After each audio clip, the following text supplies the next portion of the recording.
be for you. Choose wisely. Is BMO the new SYSBM? Or is BMO a manifestation of men just doing what they really want to do? This show would be a culmination and an expose from a panel of men as we discuss why black men or black males are experiencing options outside of the states, and why black men are frustrated with the choices and the attitudes and the behaviors of some American women. If you like what we're doing, please Cash App 7 Smalls. Please $ Cash App 7 Smalls. And also, if you like what we're doing and you can't give a donation, please share this channel with many brothers and women that think just like you do and I do. Send my content as I seek to reach 1,000 subscribers soon. And so I want you to enjoy this show, and I want you to reflect on why are black men going their own way? And is this countercultural movement a new phenomenon that needs to be explored? Be well.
Shame me about going to Thailand.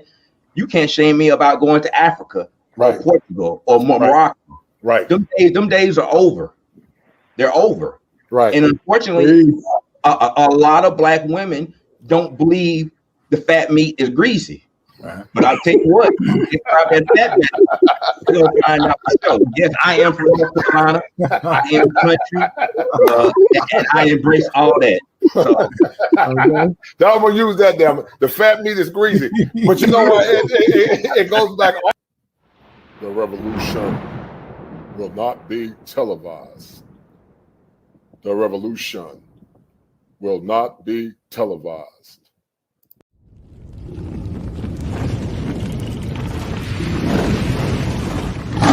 Yes, but I'm very serious. Y'all need to see what these women look like without this makeup on, without this hair on, without these Spanx and waist trainers and all this stuff. And if they can't show it to y'all, throw them away. Y'all don't need them, because if they're hiding something as basic as what they look like, y'all don't need to be with them. If they're not comfortable within their own self, they don't like themselves. They telling y'all that they don't like themselves. They can't wear their own hair. They got to have the beat, little bitty noses. They got to have colored contacts. They got to have fake Spanx on. They too lazy to get off their behind and go work out. They want you to accept them in their worst way. and they don't even accept themselves in their worst way. What person in their right mind want to walk around with some trash or somebody who look like garbage? I don't. If I'm trying to be my best self, you can believe I want somebody else that's going to be the best version of them too. And that's where you brothers going to have to come in and start setting the standards. If I'm working out, if I'm showing you my natural face and my hair and my waist, I want to see it from you. Right. I love that, Doc. Because every day is training day. Ain't nobody trying to be with no man that look like you about 6 months, 8 months pregnant with that belly. Okay. Right. Like Right. Listen, because every day is training day, and we got BMO in the house. Every day is training day. Y'all know that's my motto. We got Brother Eric Spencer in the house, one of the facilitators of BMO called Black Male Options. And so, Black Men's Option. Get it right. Get it right. Black. I call him Deacon Eric Spencer because Deacon Eric Spencer said that many women in America don't believe that the fat meat is greasy. Ain't that him? That's him. Right. That's the brother. That's the man. So they don't believe. They don't believe that the fat meat is greasy, and so the fat meat is greasy is more or less a symbolism or a euphemism for the toxicity that we see in America, but also the unwillingness due to cognitive dissonance that a lot of our women have. Now, listen, guys, I need you guys to get the likes up. This is a fire show. We got beautiful Beth Payne, we got beautiful Jaletta, beautiful Alexandra, and we got the 6-shooter from Texas, Dr. O. Jean. We're gonna have to get security for her because she always spit that hot fire. But as we're dropping some fire for your mind, listen, donate to the show. This is a hot show. You got some awesome people on this show. Donate $7 Smalls. I'm real dedicated in what I'm doing. I want to see young men empowered. I want to see our women happy. But we got to have these critical discussions that are unfiltered. Because see, a lot of times men lie to women because they just want to get between your legs. They're not being honest with you. So these shows are designated to tell women what men are thinking. It's not all soul food. Sometimes food for the soul don't always feel good. So Eric, a BMO, Black Male Options. Tell the people who you are. I call you Deacon Eric Spencer because we're from North Carolina, 704-252. But some of my sisters don't believe that the fat meat is greasy. I want you to break it down for the audience, man. Okay, first off, my name is Eric Spencer. I am a representative of the Black Men's Option. I'm currently here in Atlanta, scoping the scenery, and it ain't looking too good. The fat meat is greasy. You know, like I said, that's a you know, we're gonna have to get a shirt called the fat meat is greasy. But go ahead, brother. That's just an old saying that, you know, people don't believe things until something happens. And, you know, unfortunately, a lot of our women don't believe that their men are going to walk away from them. Right. They think they're going to be able to continue to mistreat and demean and emasculate these men, and they're always going to be there. Mm-hmm. And what they're finding out is that's no longer the case. Mm-hmm. Dudes are walking away in droves. Like I said, I'm in Atlanta right now. I'm doing a meetup with the Black Men's Option and Black Men's Travel. And all these dudes are talking about traveling, leaving the country. Right. Not dealing with American women. See, like I said last time, it's not going to be televised. Brothers gonna move in silence. We don't need Essence. Right. We don't need Ebony. We don't need Jet. We just link up, exchange ideas, help each other out, and then we out. Mm-hmm.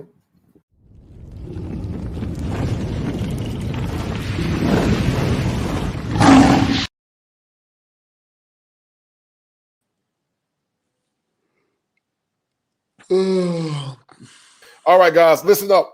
This is going to be a Fire Fest show. Men are leaving the confines of the United States, and they're going abroad because they're looking for love and relationships. Eric, I want you to tell the audience who you are, what's your purpose, what's your mission. And there's an admin for BMO. What is the purpose for BMO, and why is it so relevant now? Because, you know, Eric, some of them don't believe that the fat meat is greasy. So that fat meat, boy, fat meat is greasy. Yeah. Okay. So I'm Eric Spencer. I am one of the admins with the Black Men's Option Facebook group. Come check us out. Originally started by Charles Tyler. Rest in peace, brother. And, you know, the purpose of the group is just to introduce brothers to other options outside of what they're used to in the States, you know, and network with like-minded brothers. It's, you know, I use the slogan that we're not a travel group. We're a network group that travels. So we share ideas, not just with life and traveling, but how to make money, health issues, mental and physical, and just being around guys that have good energy and provide that support that we don't really have in the States. They keep us divided, and the Black Man's Option, what we're here to do is try to bring brothers together, break bread, chop it up, and could continue to promote a brotherhood so brothers can go out here and live their best life and explore their options. Respect. In your best estimation, what happened to the tribal element of Black men and Black families that we had in the past? And what do you feel has caused this current demise that we experience? Because, a lot of men feel they can't express themselves. And that's why I took it upon myself as a clinical therapist to talk about the chronicles that a lot of Black men are actually having in this current context of America. So what happened to the tribal aspect of the brotherhood, but also the little barbershop back in the past? Well, I mean, it's really simple. It's been discussed to ad nauseum on YouTube, especially in the Black manosphere. But you have the breakdown of the traditional family, the mother and the father. When the father is no longer in the household, then you have what we have. And unfortunately, it's gone so far that I don't think we can turn back. You can't have unity without community, and you can't have community without families. That's a mother and a father, and we don't have that. And you can say what you want, but the numbers don't lie. We've already talked about it. We've already gone through it. We've rehearsed it, all this other stuff. We know what it is.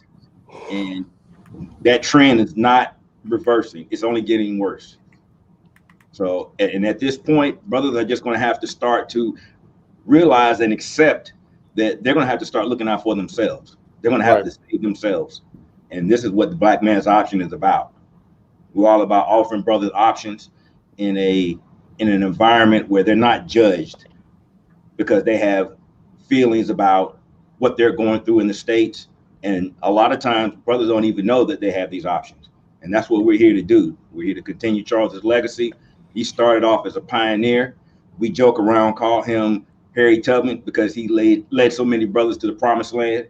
And we continue that tradition and his legacy by being a part and promoting and exposing brothers to the Black Man's Option. Well, many men are actually chided or more or less shamed for having the option to speak truth to power. And because of this countercultural movement, it's getting esteem in some circles, but it's getting shame and criticism in others. I want you to talk about that real quick, Eric, and why the incessant shame as Black men are seeking options outside of the United States. The shame is a control tactic that has been used on us for years. Back in the 70s and the 80s, shame was how you controlled men. You were shameful if you didn't do this or you did that. And women were able to shame you in groups, especially if you were isolated. So you thought you had done something wrong. And as you progress in age and with the media, all that shaming just continued. You heard all these slogans about real men do this, real men do that. And men are trying to live up to these tactics or these standards. And we've at the point now that we know a lot of that stuff was false. Right. We know it was false. So the shaming tactics no longer work because that's a one-trick pony. And you don't have any more tricks in your bag.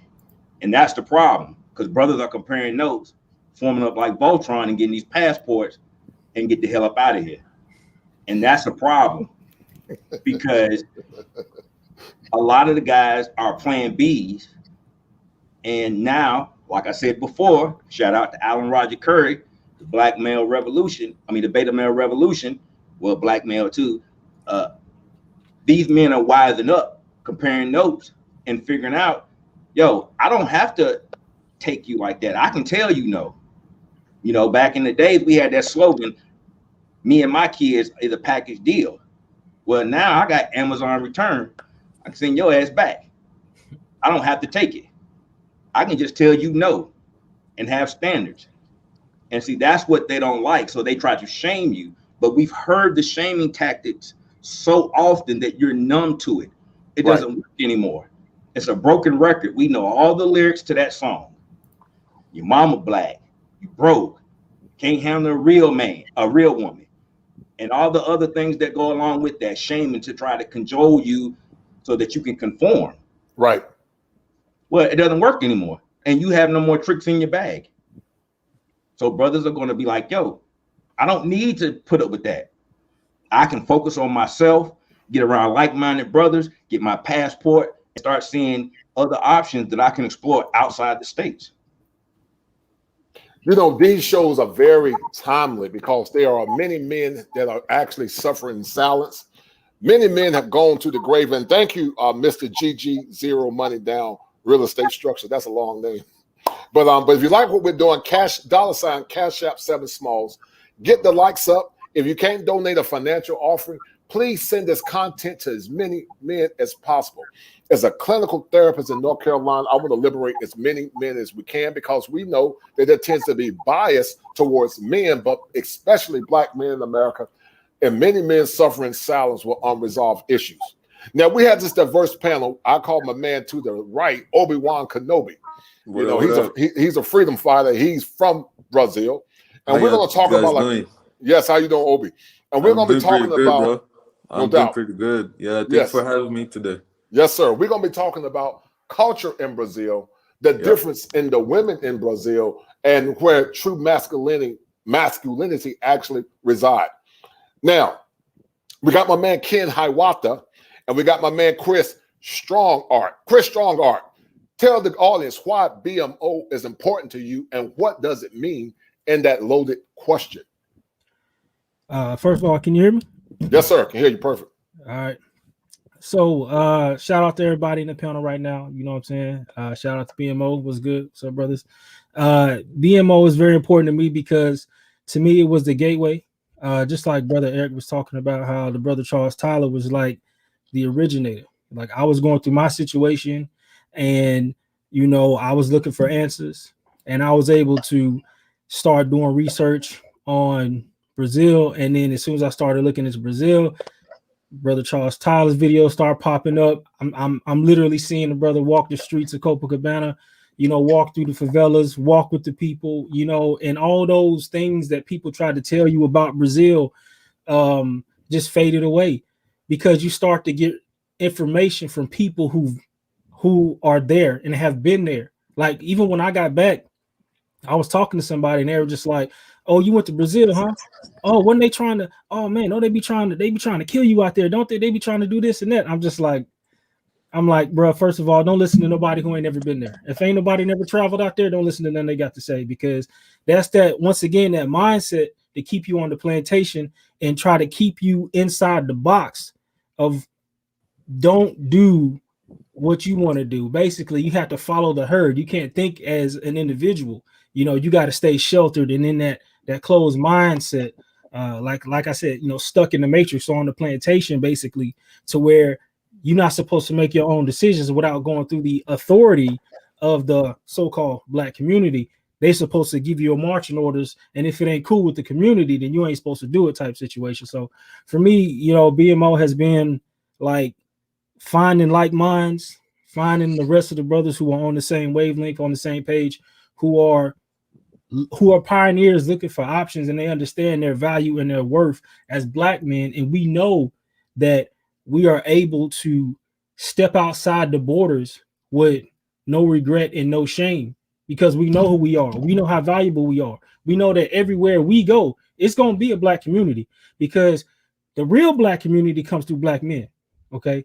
So the thing is that whatever land we touch on, it don't matter. Whatever type of women we get, that child is black. So it's going to be a black community anywhere we go. So like I said, man, hey man, BMO is a big deal. And this is the wave right here. This is the wave. Straight up. Facts. No doubt. In this psychic soul train, we got my man Ken Hiawatha. Ken Hiawatha, I want you to tell the audience who you are, your profession, and what does BMO mean to Ken Hiawatha? What does it mean to Ken Hiawatha? What's good, fellas? I just want to tell everybody what's up. I hope everybody What's good? Doing all right. First of all, my name's Ken. I'm a professional commercial and travel photographer. But I guess if I had to give you a metaphorically an explanation of what BMO means to me, it's almost like BMO itself is like Morpheus, and all the black men are the Neos, and we need to escape Matrix. We need to be unplugged. We need to, you know, we gotta have an honest conversation about this, and because I still get chills sometimes, man, thinking about what I just experienced. I'm pretty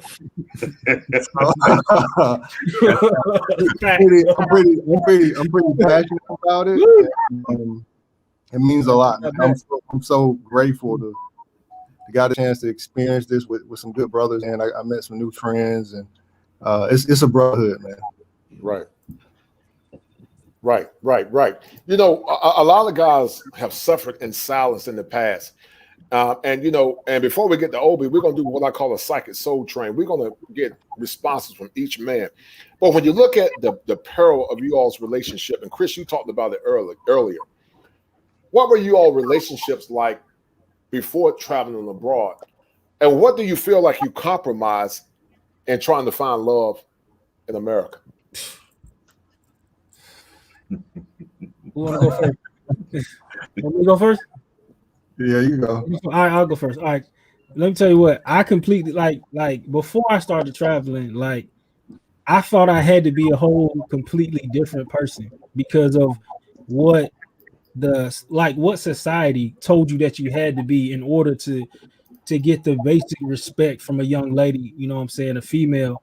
Like, I mean, there's other shows out there right now, you know what I'm saying, other channels that is clearly showing you exactly what the average, not all, the average black female thinks about the average black man.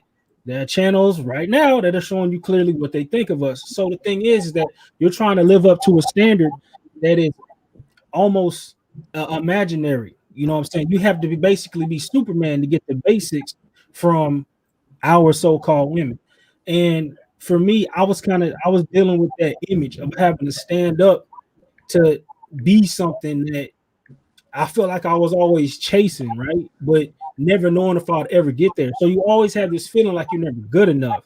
Right. And within the relationship that I was in, my last serious relationship that I was in before I started traveling, you know, I thought that I had to, you know, be that person. So I wound up literally like losing myself into this idea. Like my brothers didn't even recognize who I was. They're like, bro, you can't even do this, you can't even do that. Well, she don't want you doing that. Like, bro, like what's wrong with you, fam? Like, and I just was like, it's better. It's better for the relationship if I do this. It's better for the relationship if I do that. And they just like, gee, we can't even see you right now. Like we not. So I completely lost who I was. And when I finally got away from that situation, started traveling, getting out there, and to be back under, like when you feel like real feminine, you know, like a real feminine, you know, woman, you know, when you spend time with her, and it's just like she's giving you all the things that you felt like you had to fight so hard for, just off the strength of you being a man and just being chill with her. You don't have to do nothing crazy, outrageous, and you know, wild. And to get back to that was just almost like, is this real? You know what I mean? Like, nah, there's got to be a catch. Like, there's got to be something in here that I'm missing. You know, but I'm telling you, like, after I started traveling, I was like, man, I'm done. Like, it's a wrap. It's a wrap for me. I'm sorry. Hey, for me personally, I don't have much hope for American women right now. I'm sorry. Like, I'm gonna be honest. Like, I ain't got much hope for them. It's a wrap. Because in my lifetime, I don't think we're finna see this major turnaround. We're gonna have this big come to Jesus meeting, and all of a sudden black men gonna do all this falling in line and we respect y'all now. No, I don't see it happening in this lifetime. They got too much pride and too much ego. So for me, I voted with my feet and my passport. Like I ain't even worried about it. Right. I think that's profound, man. I totally concur. You know, and I tell people it's not that black men, you know, it's the old tired trope, you know, black men, you know, hate black women, you know, You know, and we don't hate black women. Every man on this panel loves black women, including myself. But what we do hate, we hate the bad behaviors. You know, I've said in the past, Teddy Pendergrass said it's good to love somebody and for somebody to love you back. And when you're not getting that reciprocation in the relationship, it can cause a strain. So, Eric, Chris Strongheart spoke about it, and then we're going to bring Obi on. And Obi's tired. Obi, thank you for coming on, man. It's 2 o'clock in Switzerland, man. And I'm going to let you get back to bed in a few minutes, man. I know you're tired, man. So thank you for coming on, brother. But, Ken, what's wrong with the relationships in America? And does Ken Hiawatha hate black women? No, I do not hate black women. I actually really love black women. I think my biggest personal problem is I guess it's the double standard. And the double standard is you should be okay with what's going on with women these days. And they don't expect you to say anything because they feel like they're entitled for you not to say anything. And it's a bad situation. So and I'm right there with Brother Chris, man. I honestly think it's not going to be some kind of coming together, some kind of kumbaya moment. I think this is going to be a generation of something that's just going to have to come to grips where things going to have to change later down the line. But I feel like us doing what we doing as men will cater to that happening. All right, Eric Spencer, I want you to pair what these brothers were talking about. And Chris Strongheart made a very strong pronouncement. He does not see evolution or rededication to the black family, the black fabric, because many don't believe that the fat meat is greasy, which is a thinking error that I call a schema affliction. And I agree with Chris. There is a lot of pride and a lack of reconciliation, self-respect, self-introspection. But I want you to pair what Ken and Chris were talking about briefly. Yeah, I mean, I agree 100%. You know, I'm a little older, so I've seen some more stuff that has transpired, and you just seen the deterioration of the society or the black community, society as a whole. You know, and it's one of those things where the deeper you're in, the harder it is for you to get out. Mm-hmm. And with us, it's like we're trying to push it out, but we have a layer above us that is pushing us down. So they don't want us to get out to try to right the ship. They're fine with the dysfunction and everything that goes on in the community. And like Ken said, they want you to co-sign it. And when you don't co-sign it and you speak up against it, then that's when they try to hit you with shaming tactics. But the reality is you have to accept what you see, not what you hear. And what you see is you see out of wedlock birth rates, you see the emasculation of black men, you see the demeaning action in nature towards black fathers, keeping them away from their children, and all the other things that go along with that. And you can't stop what's happening. We're already in it. We're already in it. You know, we kill ourselves at a higher rate than anybody else. We're worried about the police killing each other, killing us, but we're killing each other at a higher rate. Black men don't even have common respect for other black men, and we all in the same boat. And that comes from being in homes that there are no fathers there. You don't respect authority. You don't respect men in the community and doing the things that need to be done. And because of that lack of respect or disrespect, the community is, quite frankly, a shithole. I mean, let's not sugarcoat this. That's another problem. You know, nobody wants to call a spade, but it's too far gone. And sometimes you have to let the bad crops in the field just die, so that from the ashes that you can build and plant new seeds. And that's what we're just going to have to go through. You know, for me, it won't happen in my lifetime, you know, but like the brother said, black men have to come to the realization that we are all we've got. Right. And that these are not our women. Right. We don't hate black women, but at the same time, it has been made abundantly clear that the priority is what their needs. They don't care about the black family. The only thing they care about is as long as they're getting their needs met. Right. So black men have to sit down and have a deep deep conversation with themselves and accept that this is the reality. You know, we can't continue to be delusional about what's going on. We have to accept that. And with accepting that, then that's when the logic kicks in. And now we're going to have to say, well, men, we're problem solvers by nature. So how do I fix this to better my life? Answer, black man's option. Get your passport. Right. Because I'm not going to continue to be around the dysfunction, because it adds other aspects that we're not really talking about. It's also a mental health issue, because you're trying to be a good man and trying to find a wife, and you, because that's what you've been told, and you do these things, and then you look and see people that say they want a good man go and mess with the ain't shit dude. Right. Yeah. And then you're trying to figure out, well, what did I do wrong? Because the ain't shit dude ain't did shit, ain't got shit, but he getting all this love.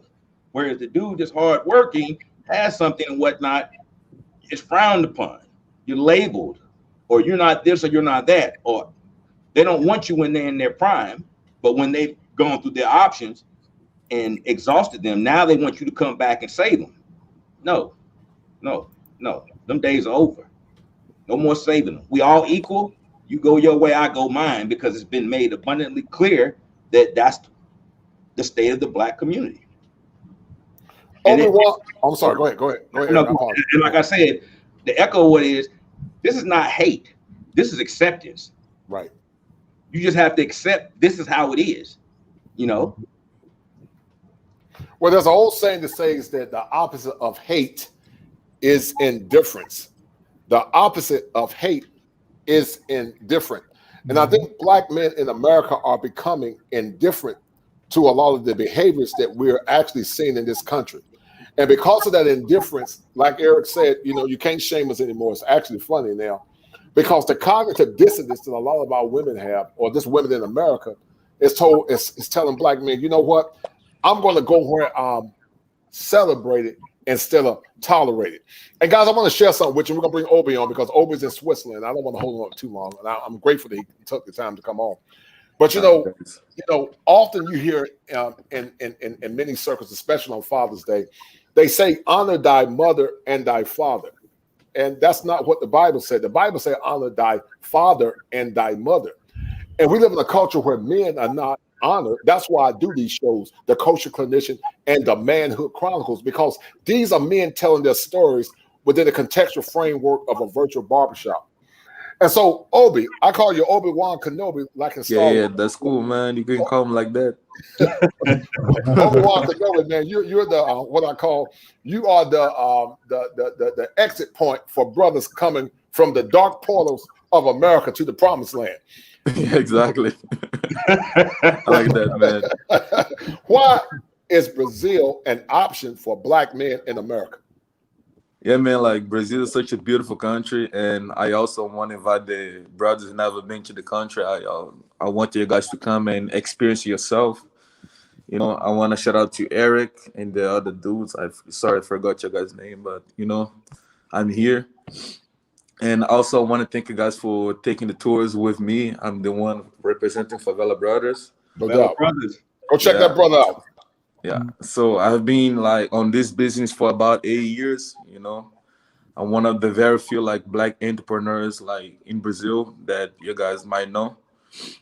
And it's kind of hard for black people to have a business, especially in Rio de Janeiro. You know, I grew up in the slums, and I see and I know how it is. And I also want to thank you guys for supporting, you know, what I'm doing. And also now I want to talk more about the culture.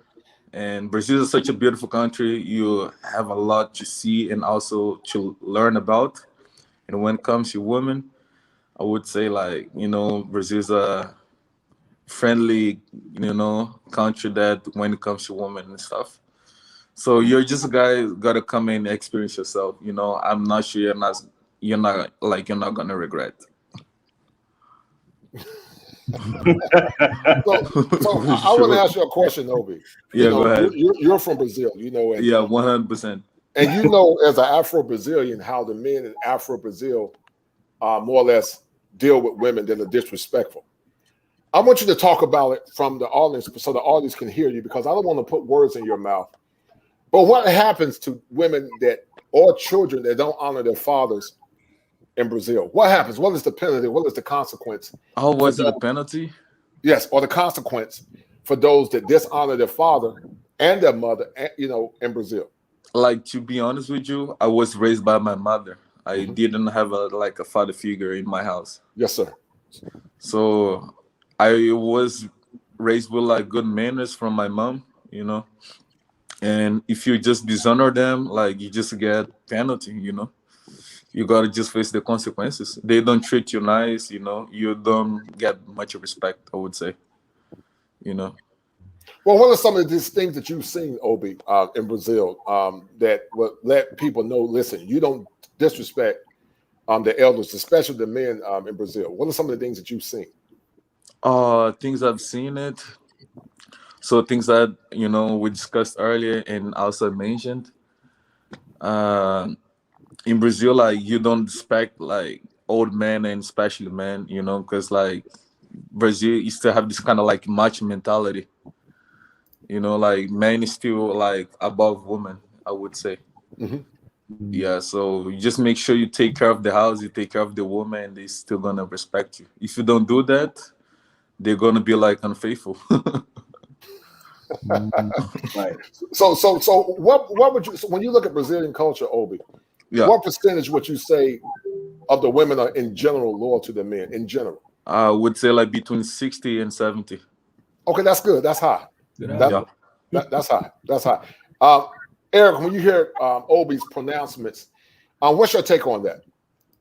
Man, I think that's a good thing. I think that's great because, I mean, when you go to Brazil, you see the culture, you know, and you see what goes on there. And for us coming from the States, first time it's kind of shocking, and you also are in awe because you're not used to that. Whereas to them, it's day by day. And it's a wonderful thing to see because you see respect. And then for us coming in, you know, they show you respect. And it's funny because sometimes you like, well, is it something I said or I did? But no, that's just the way they are. And it's refreshing to know that my efforts as a man, being a provider, protecting all the other things, are respected here. Versus here in the States, you could be a provider, a protector, and all the other things, and they still don't respect you. I mean, oh no, in Brazil that would never happen. Yeah, exactly. I mean, you know, the news is just littered with them. The latest and greatest is Richard Sherman. You know, this man has all the attributes they talking about, and yet and still he had a problem in his own relationship. Why? Because the woman is going to do, she wants to do what she wants to do and run back home to daddy instead of following the lead of her man. That wouldn't have happened in Brazil. First of all, a man of Richard Sherman's status in Brazil, she would never even think about doing that. No. He has too much to offer. You know? And like I said before, it's about the socialization. They're still socialized to be wives. That lets you know 70% of them are still looking to be a wife. They're still looking to be a mother. They still want to be an intact family home. So that's great odds. I'll take 70% to the 15 to 20% we have in the States. Right. Yeah, thanks. Right. That's very true. Obi, in your opinion, why are the women in Brazil so fit, and why do they take keeping themselves looking great for the man important? Yeah, because like if they don't keep fit, we might not even look at them. You know, like because in Brazil there are so many different options. If they don't take care of themselves, like you just jump for the another one. Yeah, there's so many different ones. You hear what he said, right? Competition. So many. It's opportunity, exactly. Yo, so yeah, that's the word. Other words, they have competition amongst each other. That's what he's saying. They know that if they're not fit and legit, then that fresh crop is coming in behind them. Mm-hmm. They get jealous. Ooh, they get jealous. Yes. So they know it is what it is. This is what we lack in the States. And also, like, Brazilian women very jealous though. Very Just so you jealous. guys know, like, if you have a girlfriend and if they see like another girl looking at you, like, yo, they are ready to fight like the other girl, not you. Yeah, you know why that competition. Yeah. Because they got the prize, and Exactly. they don't want you to. Yeah, they see like me as a prize, you know, because you take care of them. That's Right. That's right. So you know, you go down there, and they're like, "I got my prize, and you're not getting him," because they know the competition is stiff and fierce. You know. That's right. Listen, guys. Thank you, Eric. Listen, guys. To the ones that are listening, get the likes up, please. Get the likes up. This is a fun fest and a power fest show. Now, listen, guys. I am a clinical therapist out of the state of North Carolina, the Tar Heel state. Me and Erica, we're Tar Heels. So don't get no better than that. Look at that regalia on the side. We're the Tar Heels. And he's 704. I'm the 252. And actually, I think Chris is in North Carolina too. Don't tell everybody. Don't tell nobody. Don't tell them. And so, guys, I want you to know that I love the brotherhood, and I love what I'm doing because I'm trying to empower Black men. As a clinical therapist, I took on this challenge after I graduated from UNC Chapel Hill because I knew a lot of men were suffering in silence. So if you like what we're doing, share this content. Let's share the content. Get the likes up. Donate $7 Smalls. Mr. Gigi, thank you for giving us, the audience, so much information. But donate $7 Smalls because these shows are very time consuming. You know, Eric will tell you, I was working on this show up to the last minute. So please donate $7 Smalls. So back to the topic, guys. Many feel that there's no hope within the contextual framework of America. Many men feel like they're exploring options outside America because the fat meat is greasy. Now, listen, guys, what are some of the things that you all have experienced that will more or less symbolize disrespect? I'm talking about incessant disrespect, like being cursed out, like being physically hit. What are some of the things you guys have experienced in you all's relationships? And when did y'all have y'all BMO moment? And that's a loaded question. So disrespect, and when did you guys have y'all's BMO moment? Well, I mean, you know, I guess for me, mine was right before my 40th birthday. Like I told this story before, you know, I was seeing a woman in North Carolina at the time. You know, at that point, I was thinking about taking it to another level. You know, she proceeded to say, well, she was, you know, she had options. So I backed off. You know, a couple of months later, this woman came to visit me in Orlando, you know, and spent the weekend with me, pushing and shoving, doing all kind of freaky, nasty things. And then, you know, 6 weeks later, she shows up engaged. Now I'm like, wait a minute, you're engaged, but yet you were here with me? Come on, man, something don't add up. And then as the year proceeded on, this woman was still reaching out to me. And I'm like, and never told me she was engaged and like nothing was wrong. And I'm like, okay, you made your choice. But what did I do that was so different? And then when, you know, not to knock the guy, but when you just make comparison and like, that's the guy you chose over me. I'm like, wow. And it was just a total opposite. I'm doing something wrong, you know? And that's when I went to YouTube. I mean, it went from Tommy Sotomayor to Obsidian, O'Shea, Angry Man, you know, Black Ram, so on and so forth. It just went on. And then it just happened to be, I heard Charles on O'Shea's show, and he was talking about the beach party. And that was in like around 2017. And I was like, you know what, I'm just going to go. And man, that was the best decision in my life to go, because I haven't looked back, you know.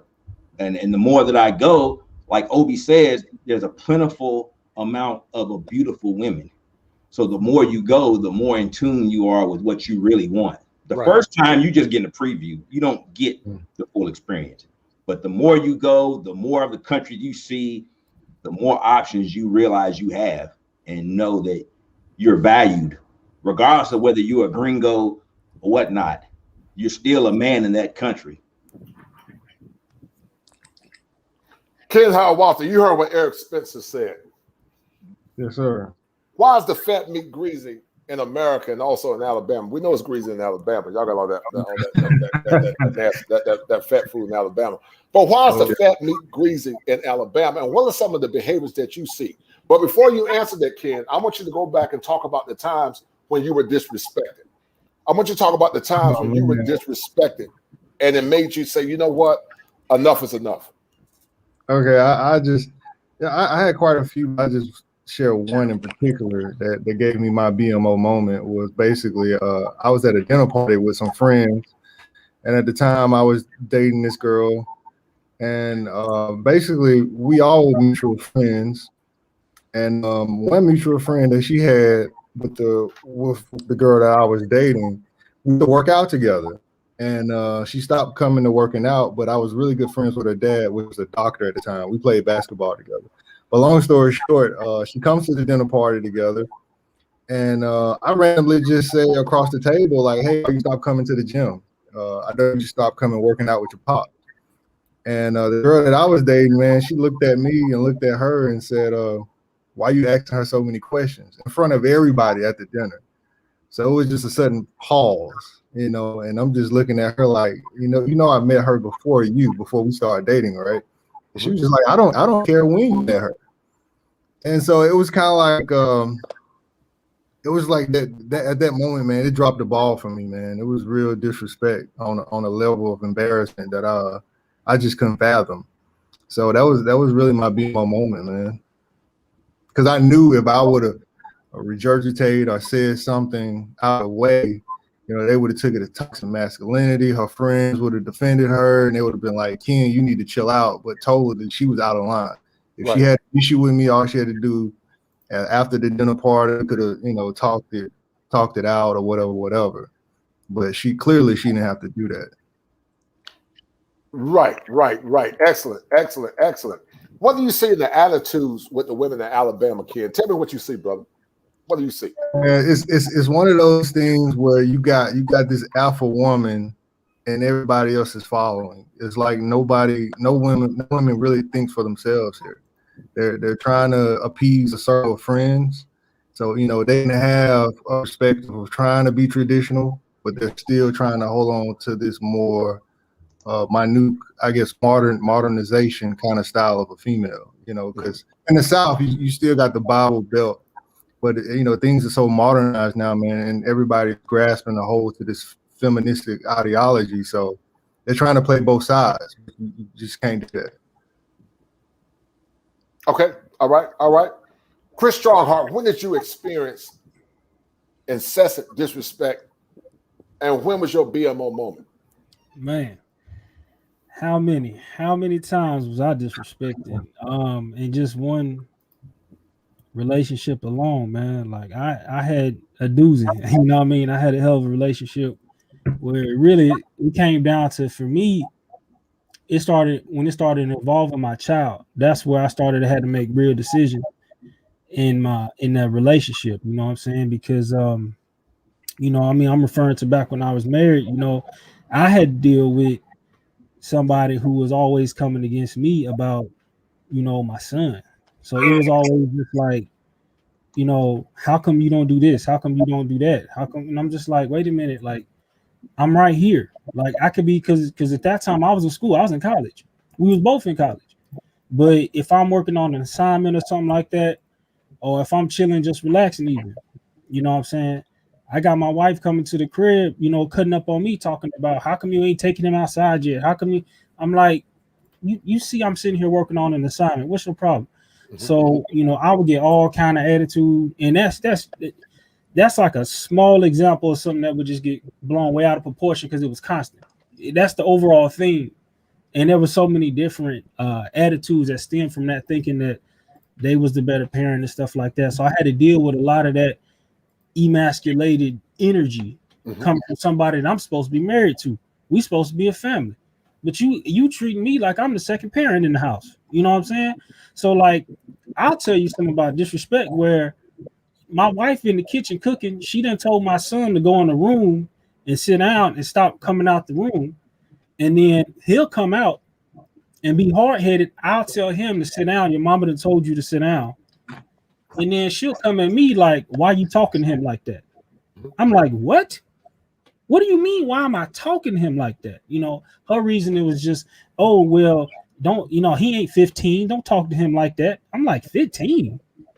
You better, no. I'm like, no. You can't let them be disrespectful like that at a young age, because they'll grow up. And then when they get too big, you ain't gonna be able to deal with them. So I had to deal with a lot of that energy. You know what I'm saying? Just, oh, it was, yeah. And that's one of the major things that really kind of ran it in the ground. And I just was like, I ain't finna do this. Like, I'm not finna be looked at as second tier in my own household, you know. And you know, things got worse, and she eventually decided that she would rather go home to her folks instead of stay together as a household and we work this thing out. So she decided to go, and I just like, you know what, I'm tired of this nonsense anyway. So it was, yeah, that's a part of just a whole cycle of just nonsense. And you know, after that, like I said, I started getting into, at that time I didn't even know it was red pill stuff, but I'm looking at different brothers who are talking about what's really going on, female nature, this and that. Different at that time I was looking at Donovan Sharp. He, you know, I bought Rollo Tomasi's books and stuff like that. And like I said before, I was getting into Charles Tyler. Brothers talking about traveling, and I'm just like, man. And then they talking about, I started getting into Patrice O'Neal, stuff like that. I was like, man, this is a whole movement with brothers who fed up. I was like, I like this. I done found my family. I was like, okay, bro, I'm ready to travel, bro. We out here, bro. I was so excited. I ain't gonna lie. Yeah. I was so excited. Like I'm saying, like, we just had our trip, and that was my first time with the group. But I had already been to Brazil like 4 times. This is my 5th trip, my 5th one with the group. I'd already been to Brazil like a bunch of times before. I was already out. I was already gone. Chris, hold your point. Obi, listen, you can stay on as long as you can. I know you're a sleepy man. If you want to chime off or you want to add some more before you bounce off, please do. But thank you, Obi, for coming on, man. Thank you, bro. Go ahead and get you some rest, man. And thank you for coming on, brother. All right? Bye. Peace, brother. Be well. Mm-hmm. All right. So, Chris, keep talking, man. And before you talk, Chris, I want to thank J.S. Huggins. Thank you, Mr. Huggins. J.S. out of New York, man. We actually got roots in Eastern North Carolina. But thank you, J.S., for donating to Cash App. And Mr. G, check your email account. I sent you a test run. And that test run should more or less codify my PayPal account. So, Mr. G, check your email account. And I sent you a test for donation. Thank you, sir. I appreciate that. Now, back to what you were saying, Chris. Keep talking. I apologize. No, it wasn't much more, man. I was just saying I was so excited to actually get off the plantation. You know what I mean? I was excited to get on the Underground Railroad and then find that journey to freedom while all the brothers was meeting up in the promised land. I'm like, okay, this is it, bro. We out here. Like, you know, being able to get out there and really my first time, my first trip, because at that point I was actually contracting. And on one of my vacations, I went out there for my birthday solo. And I had already been studying you know, about the environment and what to expect, some of the language. Even before I even got out there, I was really doing my homework.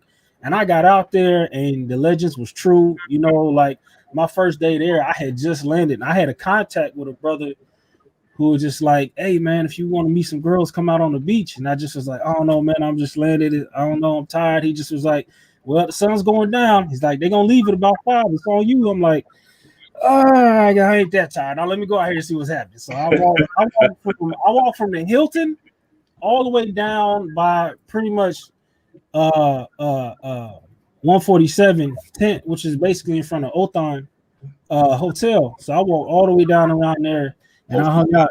Sure enough, man, like I had met a girl. I sat down on the beach and I took pictures of it. Sat down on the beach.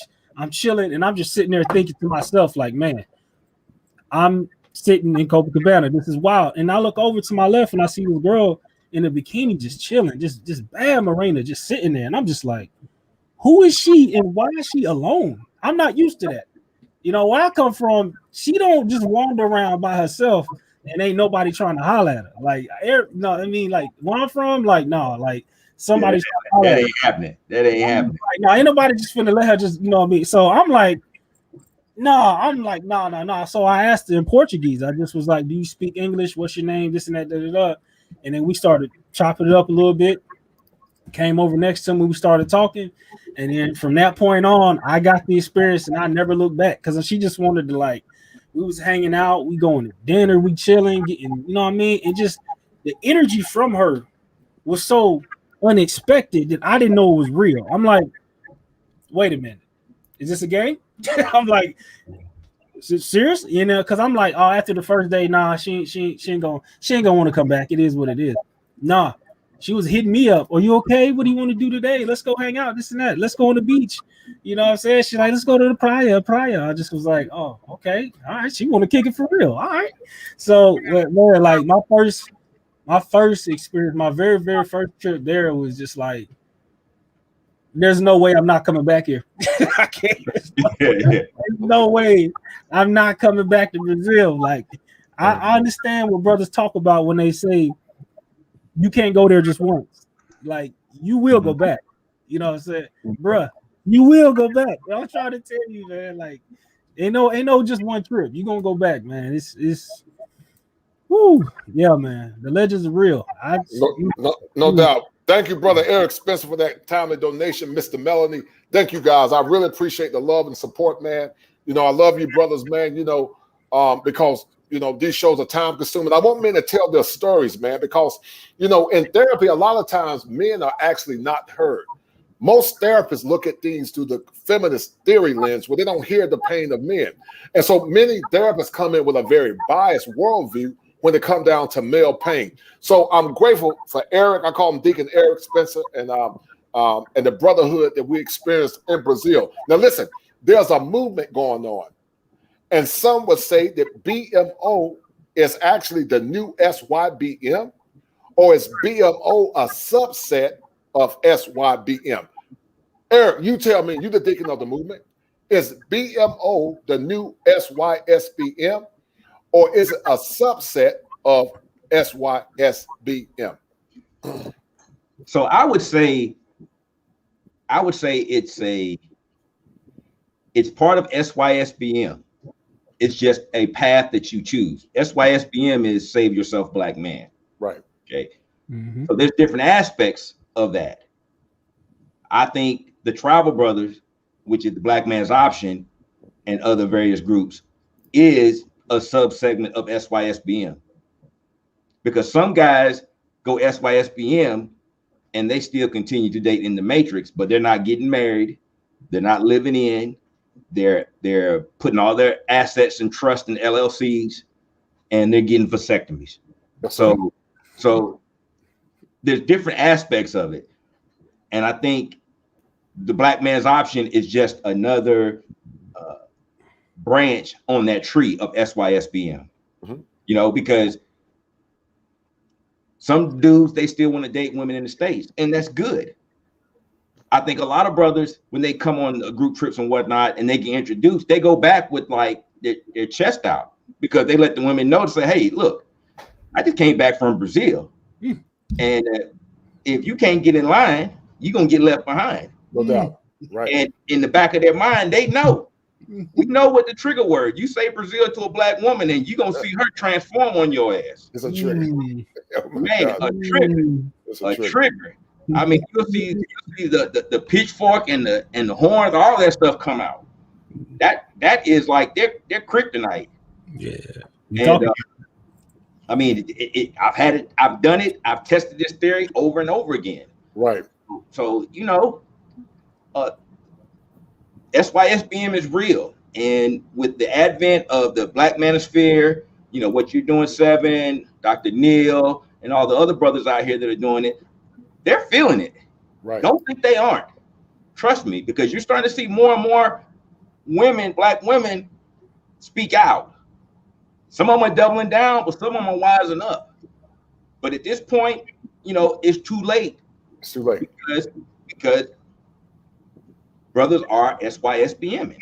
Mm-hmm. And like I said last week, we're not going to get out here and beat on our chest and say, look at what we do, look at what we do. We're just going to be out. We're gonna do what we do, compare notes, link up, and then we just gonna be out. Mm-hmm. You at the club, ain't no brothers there. Mm-hmm. You at the grocery store, ain't no brothers there. Mm-hmm. You at the Golden Corral at the buffet, ain't no brothers there. Mm-mm. So what's going on? Where you at? Where all these good black men at? They gone. Like Dr. Neal say, BMA, MI, and BME. Mm-hmm. And BMO is bringing up the rear. Mm-hmm. Mm-hmm. So SYSBM, it's in full effect. It's just brothers are wising up, and the black man's option is a branch on that tree. It's definitely a branch, and it's a very important branch because no man should have to suffer in silence. No man should have to go to the gravesite or come home because they can't get out of their car because they have an unruly and a disrespectful woman. I want to ask you guys a question on this psychic soul train. I'm going to start with Chris Strongheart. Did you grow up in a home where you saw masculine authority? And if you didn't, how do you think it impacted you in a negative way? And then, Ken, I want you to talk about, and then Eric. Well, me personally, I did. My dad was around. My folks did divorce, but it wasn't until I was like 13. So I definitely got to see and experience, my dad in my life. And I really got to see that, old school Southern masculine, mindset, saying, from my daddy, because he didn't take no mess, especially from a female. Like, I knew how my dad was because growing up, me and my little sister, we didn't like our dad too much, man. We thought our dad was an asshole. We was like, man, he always mad. He always telling us no. You know what I'm saying? Like my pops, but he definitely, when I got older, I understood my dad like 100%.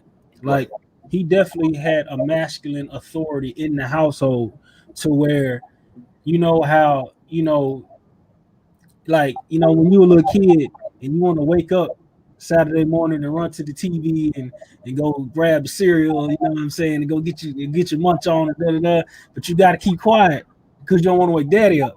You know what I'm saying? Because like I had that experience as well. Like because my dad was definitely in the household, and like I said, when they divorced, I had to kind of like grow up quick, and I subconsciously found myself acting and doing the things that my dad would do or how he would carry himself. I found myself kind of doing that, and to me, I see how important it is to have, a dad around in your younger years, because your programming is going to fall back on something. When it's tested on that level, your programming is going to fall back on something. And if it's a man and you're falling back on a feminine programming, you're going to be out here in the streets making a lot of bad decisions. It's the so-called black community right now. Because the majority of these young brothers haven't really had their pops around, and I don't shame them and I don't necessarily blame them. They're just a result of the system. Like I don't have hard issues with Gen Z, and some of our, other millennial brothers. I don't necessarily I don't hold a grudge against them. I know that they're caught up in what they've been taught. Just same as black women. I don't hate black women, and I don't really have like a direct beef with them because a lot of them are just unconscious to what's really going on, and they've been propped up and pedestalized to feel as though that they're empowered. Well, all there is, they feel close to power at the same time feeling close to that power, but also pushing down their men. See, they don't understand what they're doing because they've been propagandized. Okay, they've been propagandized into thinking that, oh, well, if I do this and I do that, and I just rely on the government to take care of me, then a man can be used as utility. I don't have to respect him because if he don't do what I want him to do, I can call daddy government, i.e. child support, divorce courts. If we out somewhere and I call the police with a domestic situation, guess who's going to jail regardless? Guess who's going to jail regardless? Richard Sherman, what just happened? That was his wife. That was a black woman. Look at that. That was everything. Like you said, Eric, that was everything that they talk about that they want. This brother's over 6 feet. He an athlete. You know what I'm saying? In shape. Everything that they talk about, dreads, all that, tattoo, all that, everything they talk about. And what happened? what happens when that relationship get tested? Her ego and everything she can do to manipulate that brother is gonna come first. Right. Because apparently the situation was that he had issues with the father-in-law.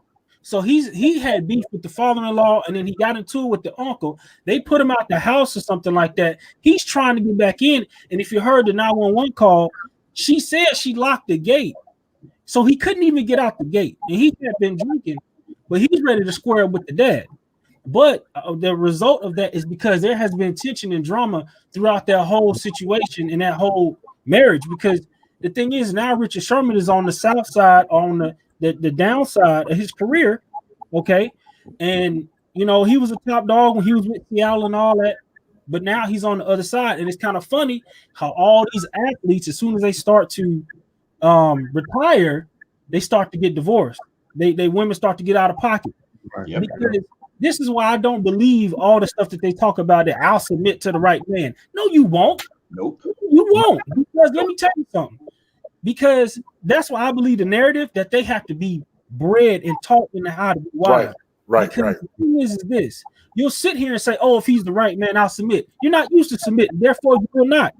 Evidence has shown us this. If that was true, then we wouldn't have all these celebrity issues going on. You wouldn't have all these issues going on with every celebrity you could think of. Like Kanye just got divorced with Kim. I mean, and then now with Richard Sherman, he looking at his divorce. I mean, all this stuff that you hear in the celebrity news going on. When's the last time you ever heard somebody report such and such got in a relationship and is good and they're doing great? When the last time you heard that? You ain't heard that. You got Sweetie and Quavo fighting in the elevator. But is he six figures? Is he a high value man, quote unquote? Is he everything they talk about? Is he hood, street swag? But see, it don't matter. That's why I said it ain't no hope. That's why I said it ain't no community. And that's why I'm not putting my eggs in a basket with a hole in the bottom. They're not finna fool me. I told you, I'm out the plantation. I voted with my feet, passport. We out here. I told you, it's not, no. Hey man, listen. I agree. As a therapist, I want men to enjoy their life because you get one life to live. And every day on this clock we call Earth, if you don't exercise those options through groups like SYSBM or Black Man's Options, I got it right, Eric, this time. Yes, it. But you don't get it right through Black Man's Options, man. As a clinical therapist, guys, like me and Eric, we're going to do a stage called Generavity versus Stagnation. Eric Erickson was a psychosocial scientist, and he called it generavity versus stagnation. Generavity is when you're trying to leave a legacy for the next generation of kids to come, the next family. But stagnation is when you're stuck in a bind and you feel like you can't move. And then the very last stage of your psychosocial development is called ego integrity versus despair. And it's a bad thing, guys, to the ones that are listening when you're on your deathbed and you sit beside a contemporary and a cantankerous woman, because the gospel say it's better to dwell on the house of a rooftop than to be in a house with a contemptuous woman. Nice. And you look back over your life and you say, DAM, I lived my whole life tolerating BS where I could have had greater love and joy on the other side only because people shamed you.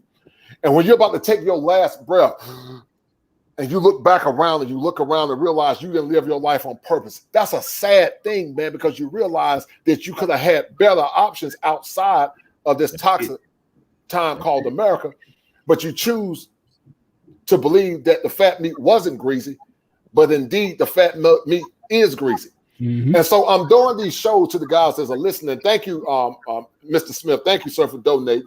I'm grateful for what you guys are doing. Thank you guys for showing love and support, because I have a divine love for the brotherhood. When I started this journey as a clinical therapist, it was back in 2009. And I always felt the Hispanic boys and Black boys didn't really have a voice. And not only just for Black boys, Hispanic boys, I have a love for all men, white men, Asian men, orange men, but I have a special love for Black men because our needs are different. I want to ask you guys a question on this psychic soul train. Eric Spencer, what makes a woman wife ready? What makes a woman wife ready? I mean, she had to be trained to be a wife. That's what makes a wife ready. I mean, you know, doing the things, taking care of the household, making sure the kids are fed, educated, nurtured, and all the other things so that we can raise healthy kids. You have to be intelligent, accommodating, and supportive, you know, and we haven't even gotten to any physical attribute. We're just talking about who you are as a person. You know, a lot of people go for the physical, but those are the things that I look for. I'm not looking for love. I'm looking for like. Do I like you? Do I like being around you? Do I like having conversations with you? Do I like what you do to enrich my life? Those are the things that I'm looking for in a wife. The physical stuff is going to be, it's going to be automatic because I already know what I like. So if you're not in that spectrum of what I like, you're not even going to get a ticket to the prom. You can forget that. But outside of that, what else do you bring to the table? Femininity, fit, food, be friendly, and fornicating. I mean, how hard is that? You can't make it any easier. Chris Strongheart, what does it mean to you to be wife ready? What does wife ready mean to Chris Strongheart? Well, first of all, I'm just gonna go ahead and piggyback off of the old adage. He who findeth a wife findeth a good thing. Meaning what? She was a wife when you found her. Right. Yes. She wasn't in the streets. Right. Correct. She was wife ready. Right. Exactly. She was wife ready. Not saying I'll submit when he shows himself. No, hun, you got it backwards. Yes, sir. So I stand on the pillars of fit, feminine, and friendly, like Brother Eric was talking about. Also, sex, sandwich, and silence. We play that game too around here. Because my thing is this. If I can't, because I seen, who was it talking about it? I think it was, I don't stay in the political arena and I don't get too big on it. And I'm not a big fan of Candace Owens. But I tell you one thing she said that I like, and I think she was on the Roommates when she said it. Mm-hmm. She said that if a man tell her to fix a sandwich, she said, okay, I'll fix him a sandwich. What's wrong with that? I said, hey man, she gets it. Right. I said, there it is. Like, and it's in that ego. It's so hard for many of our sisters to rock with that because Becky and her counterparts have no issue generally doing something like that. Like, babe, what you cooking tonight? Oh, I'll probably make a casserole. Mm-hmm. Oh, okay, that's what's up. All right, I'll try the casserole. Ain't no big deal. Let's put some seasoning on it. Hook it up. Let's. But my thing is, it's just like that to have those basic things have to be there first. Like, because silence as well. That means if I go into my space, if you see me working on a project, if I'm in here in my office, working on stuff for clients, getting things done, doing the work, I don't need you coming in here into my space with drama. You know what I'm saying? I need you to understand that, I'm working. Let's not have no drama. Okay. Everything gonna be copacetic. Give me my space. All right. And then of course the sex element is there because we not finna sit here and act like, hey, that's not something that we definitely want to have, great sex with these women that we're vetting for wives, But honestly though, I'd have to say that the attitude has to be in check. I mean, I'm not finna deal with no masculine, aggressive woman who thinks that everything is on her time. Again, not doing that again.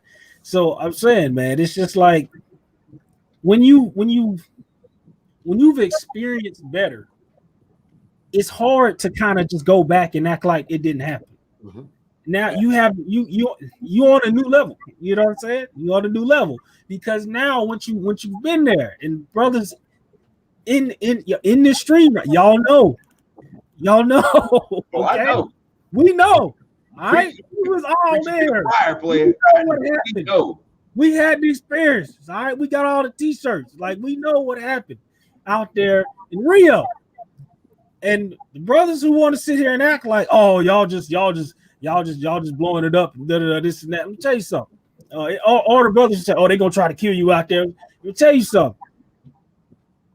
Don't believe anybody who ain't been there, because brothers who've been there know it'll change your life. The legends are true. It'll change your life. Yeah. You'll be thinking about ways to stay because that slow ride back to GIG airport, you're gonna be like, what am I doing wrong in my life to where I have to go back to this place called America? Why can't I stay here? You're gonna want to stay, family. I'm trying to tell you. So for me, when you get around, and Brother Charles Tyler said it the best, when you get around that exotic, feminine woman, and it don't necessarily have to be Brazil, it can be your taste, you know what I'm saying? Colombia, Thailand, whatever. But when you experience something different than what you've had in America, and you see that the secret is out, and then when you get back to the States, and you say that trigger word because she popping off there, and then you just look at her and be like, Brazil. Oh, it's fire. That's fire. It's fire. Shut it down. Hide your kids, hide your wife. He said Brazil. It's a wrap. We can't touch him. We're done here. It's over. Right. That's what I'm trying to tell you. Like it's because they will burn it down if you say Brazil. Oh, he think he's something else. Look at him talking about. Well, you can go back then. Don't. I'm working on it. I'm working on it. I'm working on it. Please believe I'm working on it. Like, ain't no games out here. I know there's some brothers right now who've already booked their flights going back. I'm saying, hey, I ain't mad at you. I already know. Woo, I just left. And I was there for 2 months. You know what I'm saying? Because I know y'all brothers hurting. I ain't felt the pain quite yet because my phone's still ringing like I'm still there because they don't quite. Oh, they're just like, oh, you left. Oh, you left. Party's over. Like I'm trying to tell you because my mind, like I'm at the crib right now, but my mind is still on the beach in Rio. Like I'm telling you, because I lay back, and I'll go to sleep and I'll dream. And I had a dream that I was still standing in the condo looking over the beach in Copacabana, and I woke up. I was like, oh wait, I'm back. Like I ain't even used to being back. I ain't even used to being back, bro. I ain't even used to be. Hey, shout out, bro. He said November. Facts. I know what you're talking about. He said November. There you go, family. I know what he mean right there. And listen, to the guys that are listening, we're not saying that Brazil is perfect. A woman is a woman in a hard drive. Brazilian women got their issues just like American women. Yeah, they do, boy. But like Eric said, it's a better option. See, that's what people don't understand about BMO. Black man's option is a better option than the options that we have in America. People assume that Brazil is this utopia where the women are perfect. No, a woman is a woman. You get from Kalamazoo, Michigan, or wherever, women are going to be women. You still got to be a masculine man. And unfortunately, a lot of guys, when they travel abroad, they still have that simp mentality, or what I call the unconscious simp mindset in America, and they go and blow those women up, which makes them feel entitled. But Ken, based on what Eric and Chris were saying, what's your take on the conversation about what does it mean to Ken Hiawatha to have a wife, or what does a wife mean to you? I feel the same way about it, the situation like they do. I also think a lot of women, and not just black women here in America, I think they initially played a role to become a wife, but they're really not a wife. You know, they put themselves in a position to become a wife, but they never was really taught how to be a wife. And I think that's the difference between other cultures and the American culture, because they're always preached at a young age, get the picket fence, live this American dream, but they're not actually teaching them how to be a wife for the American dream. See what I'm saying? So I think that's one of the issues I have with just the whole, you know, this fabricated lie that they serving the people here in America about getting married, and it's just it's unreal. On that note, is marriage in America an option for Eric Spencer? Oh, hell no.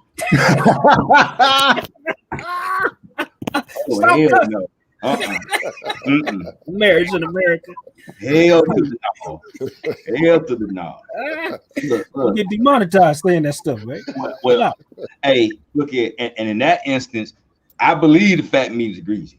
Hey, because at a young age, when I entered the military, a lot of my counterparts had already been through a divorce. And me being 18, they were like, look, don't get married. You can go through this, and that. And I saw them at a young age go through divorce and stuff. This was before social media and all that stuff was going up. This is in the military. So, you know, a guy was married to a woman and they had three sons, and the woman left. And the guy didn't understand. Like, he's in the military, he was high ranking, you know, she was home with the kids and stuff, and she left him with the 3 kids. Bro, he almost broke down and got on Prozac. Well, they did put him on Prozac, but it was just the stress because he thought he was doing the right thing. You got a family unit attack, and she just up and left, you know? And I've seen guys go through that baby mama drama, going on, being out and about and whatnot. Bro, I seen that headache. And I was like, you know, I don't want to be a part of that because it's stressful. You know, there's so many things that you can get caught up with. They put it on your credit report. I mean, it's up there. You're in the system. You know, anytime you do something, she can yank your chain. I just didn't want to be a part of that. And now with the information that we have with marriage, oh no, marriage is about business arrangements and a contract. There is no love like they try to portray. So if I'm going to look at it as a business venture, then I'm looking at what's in it for me. And at the current environment and climate in America, I'm good.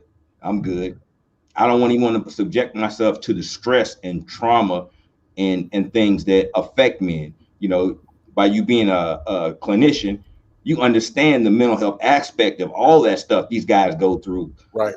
Between the divorce court, the alimony, the child support, not being able to see their children, all these things contribute to the mental illness of men in general, Black men in particular. Right. And I just don't want to be a part of that. And I feel like now, with more information that's readily available, men are stepping away from marriage, and the numbers are resonating what men are doing. They're voting with their feet. Right. No, I totally agree. Ken Hiawatha, are you getting married to a woman in America? Man, I feel like this. If somebody came to me and told me, hey, I got a flight, and but the only thing about this flight is an 85% chance when you get on this plane, it's gonna crash. Would you get on this flight? I ain't getting on that flight. It ain't happening. You know what I'm saying? And to piggyback on some of this stuff, I mean, like, I've met single mothers in Brazil that have you. It's almost to a point you could deal with a single mother in Brazil far more faster than dealing with a single mother here in the States, because just mentality is to be subservient. So they're programmed to be the nurturer. They're not trying to be a provider. They're not trying to compete with you.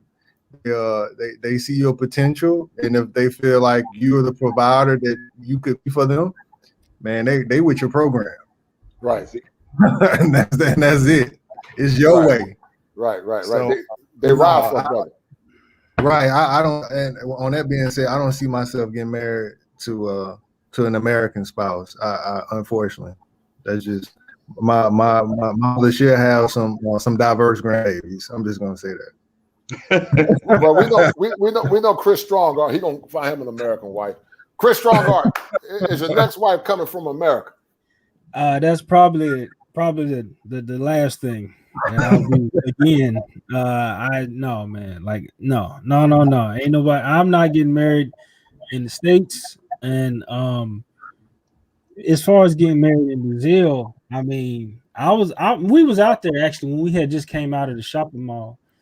We all got back from dinner, and we was talking about, making that. I was saying I'll probably wind up making a tribe of little Morena kids out here, man. I'm trying to get my village numbers up. I might repopulate the economy out here. I might have to make some moves. So for me, marrying a Brazilian woman, if I was to marry, it'd probably be highly likely that she's going to be Brazilian. Right. And like brother Ken talking about, even the single mothers out there, I mean, I know the information is out there as far as everything that we know about single mamas. Every law in the red pill community says don't marry no single mamas, don't even deal with them. But I'm gonna tell you something, and that is secret. The secret is out now. that even the single mothers in Brazil is winning. Oh my God, they might make you think twice. You might say, you know what, I might have to be that boy's daddy. You know what I'm saying? I'm trying to, I'm trying to tell you. I'll be the pappy. I'll be pappy. Change your mindset because I've experienced, because I was chilling with a chick, we vibing, and everything was going perfect. And then she said, oh yeah, well, I do have a son, or however it came up. She just was like, you know, I have a son and this and that. I was like, you know, that I don't know if that's not so bad. It might be all right, because I'm trying to tell you, like, the level of femininity and how she is now. Brothers who travel, y'all know you bumped into some baddies who had kids. Now let's keep it straight buck. All of us, I'm sure, came across one or two that were just like, I know she got a kid, but I might change her life. I might change her life and let that boy grow up a happy young man, because he might be half American before he becomes, he gonna have an American daddy. It just might happen because his mama's something else. Because I'm gonna tell you, the thing about it is this, and there it is. He's asking the right question. What makes the difference? Is the difference. First of all, like I said, they don't look like they had kids. Right. That's the biggest thing. The waist is tight. The bodies are tight. Okay. She had, let me tell you, I saw one who had 3 kids in the club. Body was tight. Never. I had to ask her a couple times because she was saying in Portuguese. I had to make sure my Portuguese was correct. I said, "Três crianças?" She's like, "Sim, três." I was like, No. I got to check my what's translator, because there's no way you just told me you have 3 kids and you look like this. How often you go to the gym? Oh, you know, here and there, you know, más y menos, da. I'm like, what's in the water out here?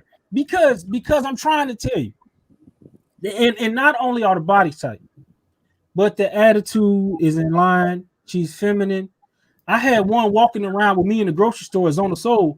And we were just gonna get some things to chill, and she just was like, you know, we're walking around, and she's just looking at stuff, but she's like, do you want this? I just was like, oh, wow, I'll take some of those. Oh, do you like these too? I'm like, no, not that. She's like, I'll get this for you. I'll come over to your room and make caipirinhas and all this other stuff. I'm like, damn, okay. Like, what you campaigning for? Right. It's called competition. That's what it's called. It's called competition. It's called our friends. No, you got an American, and the American coming down here got options. So guess what you have to do? If you get you one and he's showing you a good time, it's best to keep him on your roster or try to get to the top of his, because she know what her girlfriends will do if she let him slip. I'm gonna tell you something. That competition bias is real, because they'll get jealous. Right. They'll get jealous. They low key. You may not see it personally, but between them, I've seen the looks. I've seen the looks they'll give each other. Like, oh, look at her. Because what they'll do is this: they'll try to cuff you. If you get around her and her friends, she will start all of a sudden doing all up in your space. She'll get right up under you. She's gonna sit in your lap. She's gonna be all up on you because she's trying to show her friends, no, this is my American. See? So that competition bias is real. And honestly, it keeps things very, very pleasant. And I'm gonna piggyback on what Chris just said. Go ahead, bro. Get in there. I had a situation with a single mom, and we was hanging out, and she was like, "Let's go to the beach and go walk." I said, "Cool. Let me go grab my sandals." I grabbed my sandals. She looked at my sandals and said, "No. I'm finna go get you some sandals." Yeah. Literally, she walked me down and bought me. Hold on, I got the sandals right here. There you go. Come on over there, bro. I got the sandals. Yeah. Yo, she got these sandals on my feet. She said, "If you walking with me, you're gonna have to have these sandals on." I said, "No problem." No problem. No problem. And guys, and we're doing these shows because we don't want to see men suffer in silence. You know, I just came from the grave site. My uncle passed away. And, you know, I always ask myself the question, what pains or secrets did these men take to the grave site? because they didn't have no one to talk to.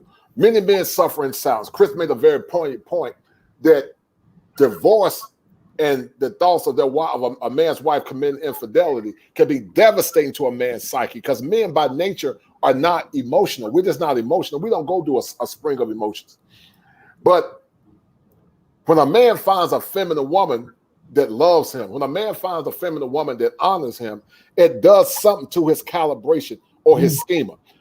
I want to ask Eric Spencer, because in the therapeutic world, we call this a psychosomatic response, which basically means mind over body or body over mind. Tell the audience, Eric Spencer, what does it feel like to be under the influence of a feminine woman from a foreign country? And then I want you to take it to Ken and then Chris. So let me break it down like this in stages. The first time you hit it, you don't believe it. You think it's a trick because you're on guard, because you come from the States and you dealt with women here. So it's foreign to you, and you have to process it. This next time you go, it really starts to hit you, because now you have a comparison between America and other countries and what you've been missing out on. And it really does affect you. I think that's one of the reasons why when guys leave, they know they get sad, because they know they're going back to a toxic environment. They know they're going back to masculine women. They know they're going back to the things that are making them unhappy, versus being there around femininity and experiencing not just the femininity, but the beauty and the appreciation, all packaged into one, and being abundant, not being scarce. It's being abundant. You know, they're not perfect. No, nobody's perfect. Right. But you can find somebody perfect for you. Right. Hey, and it's not like, okay, oh, well, you only have one attractive woman. You know, there are attractive women all over the place. And I tell guys, I said, Rio is just a small sample. There's 220 million people in the country of Brazil. And for you to experience that, I mean, you got São Paulo, Belo Horizonte, Salvador, Fortaleza, Recife, and other little small destinations throughout the country. I mean, bro, it's like you walking into damn Baskin Robbins, 31 flavors. It really is. And we just talking about from the beauty aspect of it. And then when you add that to the femininity, the being fit, cooking food, feminine, and the competition within their own country for their men, dude, you feel like the king. Like a king, right? You feel like a king. I mean, and there's no other way to explain it. You feel like a king. And they love to crown your ass. Any chance they get. Any chance they get. So, Chris Strongheart, and let the church say amen. Chris Strongheart, what does it feel like to be under the influence of a feminine, cooperative, kind woman? What does it do to your schema or your mind? Man, my schema, man, my hands are shaking right now just talking about it, bro. I got the shakes going. I get joy when I think about exactly. I start to get the shakes. You know what I'm saying? I'm trying to, like, man, like, for brothers who haven't experienced it, man, I'm trying to tell you, it's like, I talked about my first experience down there already. I thought it was a game. I'm like, this cannot be. This ain't real. And every time I go down there, it gets better. Every trip I go down, it gets better. When you really kind of deal with a woman who's on her feminine, and the thing about it is this, I'll compare it in this kind of context.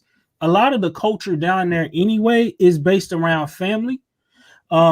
Because they have a whole day based around family. I think it's Friday, where they locked down that whole street on the going north. Well, I guess it would be more like eastbound in Copacabana. That whole street is locked down.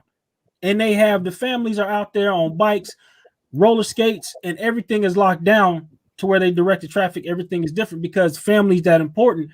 Unlike in the States where everything is just work.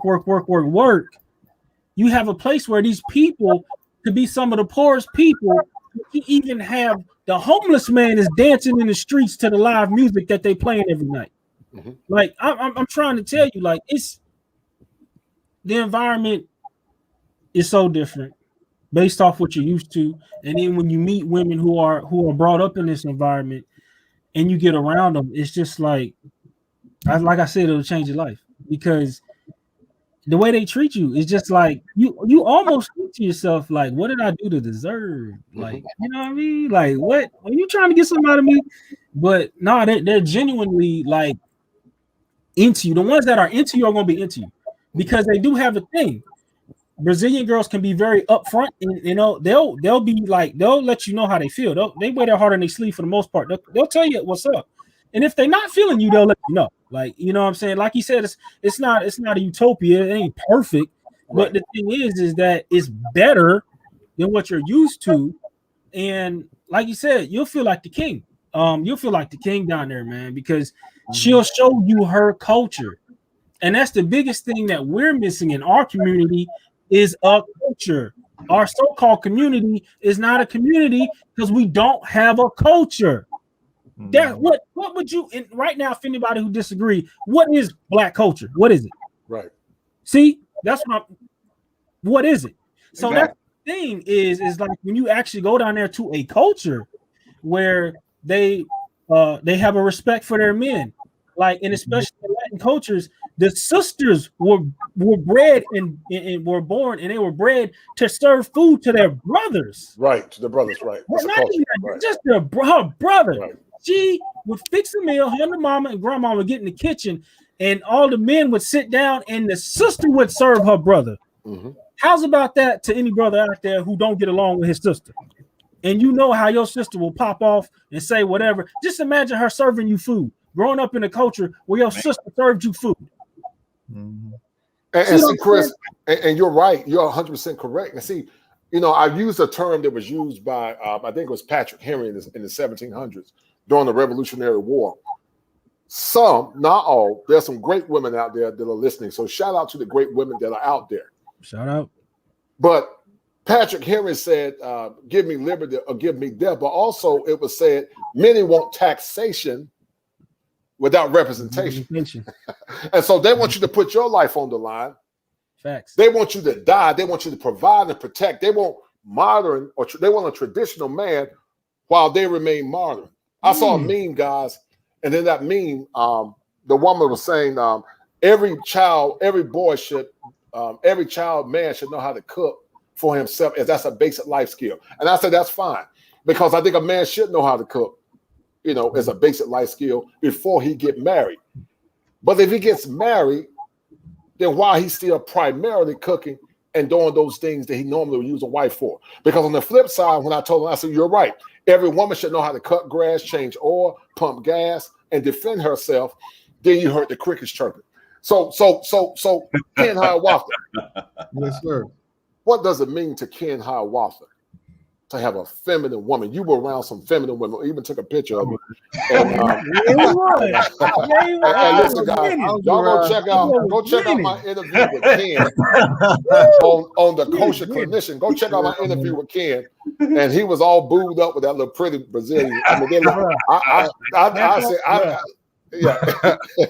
But Ken, what does it mean to you to be around a beautiful feminine woman? What did it do to your mind? Because I saw the joy in your heart just from that little short. I did. You know what? I almost feel like right now, it's an all-out assault on masculinity in Brazil. Yes, sir. I'm gonna take a different perspective just because of some of the women that I've talked to while I was down there. Mm-hmm. And believe it or not, they're dealing with two pandemics. They're dealing with obviously COVID, and they're also dealing with homosexuality, the gays. Mm-hmm. A lot of women don't know how to move right now, and they're so what I'm trying to say, basically, their femininity is in hyperdrive. They want to attach anything that's masculine to themselves because that's what they want. You know, their vessel need to be filled with masculinity. You're right. I like that. Right. A lot of the women that I've been talking to, I actually just had a conversation with, saying like most of the guys they came across was like bisexual that's living in Brazil. So you have a lot of bisexual men in Brazil dealing with heterosexual women, and a lot of women don't even know how to even cope with it. So anytime they come around a masculine man, they're gonna like, it's like a moth to a flame. Yeah. I mean, I was talking to one girl. She asked me, are you straight? First of all, I was like, yeah. And she was like, great. That's what I needed to hear. And if you do have a girlfriend, I don't care. Just long as you straight. Did she ask you, was your That's mama exactly black? what she told me. Did she ask you, was your mama black? Your mama black. Your mama black. Oh my God. So with that being said, man, like the level of how these women behave and behave themselves around masculine men is just, man, no woman in America can even compete if they tried. Right. They have to go to school. They got to go to school, and it's probably a school they need to go to Brazil. They need to go to some. I'm not saying that they need to go there, but in order for them to be reprogrammed, it's gonna have to, something gonna have to occur, because the we already know it's occurring now. Yeah. I mean, it is. But hey. No, and to your point, you know, I'm gonna piggyback on what you said. In 2018, a woman told us that too. She told myself and Gerald and all of us, we were on the beach talking. She said that. Matter of fact, she said that a lot of the guys that are built and muscular were the gay guys. Gay guys, yep. And I was in denial about it. I was like, nah, maybe she's just exaggerating. You know, I'm thinking, you know, she don't know what she's talking about, even though she in her own country. But I went to Carnival with Ralphie in 2019 in Salvador, and I saw firsthand, wow, it was like in your face. I'm talking about 6'6" big ashy Negroes and folks out there with tutus and Chuck Taylors. You talking about Chucks and pearls, bro? It was on display then. I was like, holy crap! I did not know it was like this. And I mean, bro, it was like it took me back, because I'm like, all these are beautiful women here, and then, you know, you want to do your thing with the Rainbow Coalition. I'm like, wow. And even on this past trip, to piggyback on what you said, yes, and Rio, I don't know if it's something that just happened or whatnot, but it is. And for us, you know, it works in our advantage, because damn right, if black men coming to America, like, look, we looking for women. They're like, okay, we own that. Let me get some of that right there. And everything else that couples along with it. Like you said, you start getting, you know, you cooking and cleaning, y'all hanging out on the beach, you having drinks, you getting some acai and some caipirinhas. Man, bro, they're gonna be like, it's a wrap. It's a wrap. So yeah, but that's a thing that's not talked about either. That's why when I tell these guys, I'm like, you don't know what you're really talking about. I was like, because you haven't been there. You trying to tell me that the men there don't want you talking to their women. You don't understand that there's not enough men in their country just to match up. Plus, you start talking about that. And the competition, bro. And the competition. Crazy. Yeah, so you can't send them down there like Grease said. Coach Grease, shout out to Al Grease, Coach Grease, Frustrated 3 coming out. No doubt. But he said, you know, he heard a conversation with 2 African American women that were there, and they didn't see him, and he heard them talking to each other. And what one woman said to the other woman was like, "Girl, we got to get our stuff together." But stuff isn't the word that she used. We got to get our stuff together, and shaking her head. And then when Grease walked up on him and introduced himself and whatnot, he's like, "Yo, what did you say?" And they just got quiet and didn't say nothing. But like I said, man, you can come to Brazil if you want to. You're gonna get your feelings hurt. And most of them don't know the environment. They don't. They've been going and talking. I'm like you said, we have locals, friends, female friends, male friends that are there. We're there making connections. So it's not like we just going and then leaving. But now they're telling you what's going on. They got boots on the ground, and they know American men, Black American men are coming down there, bro. You're gonna get that work. The ground and pound is gonna be in full effect. Right. And you know, it's almost dichotomous, and the dichotomy that I'm talking about, men in America are going to do affection deprivation or the lack of femininity as it relates to their psychosomatic response. But women in Brazil are actually going to do a masculine deficit as it relates to their feminine core. And so when you have two ships passing in the night, it's an explosion. It's an explosion. Oh, it's an explosion. It's multiple ones too. Yeah. All right, look. Hey. Lose here, Satan. Lose here, Satan. Lose here. Hey, one thing. Hold on. 7. One thing, and like I said, I'm not, trying to sell anybody books or anything, but he is a fellow BMO brother. But this book right here, by Dr. Neil Turner. Yes, I heard of it. Yes, sir. Black American men and Brazilian women. This book is a very detailed expose of Dr. Neil's experience from Atlanta to Salvador Bahia. And brother, I mean, if you're talking about you looking for a wife, or even just the experience being in Brazil and the transition and how well Black men, Black American men, and Afro or Brazilian women fit together, this book highlights it from a very detailed perspective. You know, I've read it like twice, and it's interesting that we having this conversation because he mentions also the beauty deficit and how he was just enamored with this woman that he met on the first trip, and he could not get her out of his system. He had to get back there. And to 7's point, you are in a deficit. And when you experience that, like I said last week, bro, it's like you getting that first hit and you just start fiending. Yeah. Oh, yeah. It's because you have an experience in the States. And I think older gentlemen get hit harder. Right. Because we've gone through it longer. Right. Versus younger dudes, they say, okay, yeah, I feel it, it's good. But when you start going through, getting a little bit older and stuff, and you're like, wow, I've never experienced it. And to get hit with like that, it's like, it's just something just comes over you. Yeah. That's what I had to take my head down before 40, man. I couldn't do it. I had to get on it. Yeah. Hey, man. Before 40.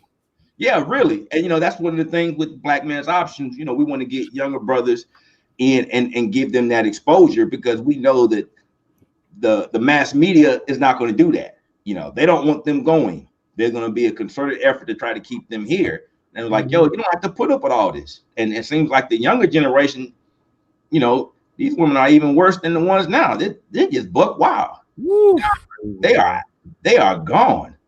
So I really feel bad for the young dudes, because they don't really know what to do. But Black Men's Option, we just going to try to save as many as we can. Get them on the boat, or get them on the Nebuchadnezzar, man. Hey, Nebuchadnezzar, bring them to Zion. Let's go. Hey, for real. Close childhood friend of mine, he came to the BMO meetup in Atlanta, and we filled out his passport application and everything that weekend. Man. Got the picture, got everything, dropped it off in the mail. So hopefully he's gonna make it to November.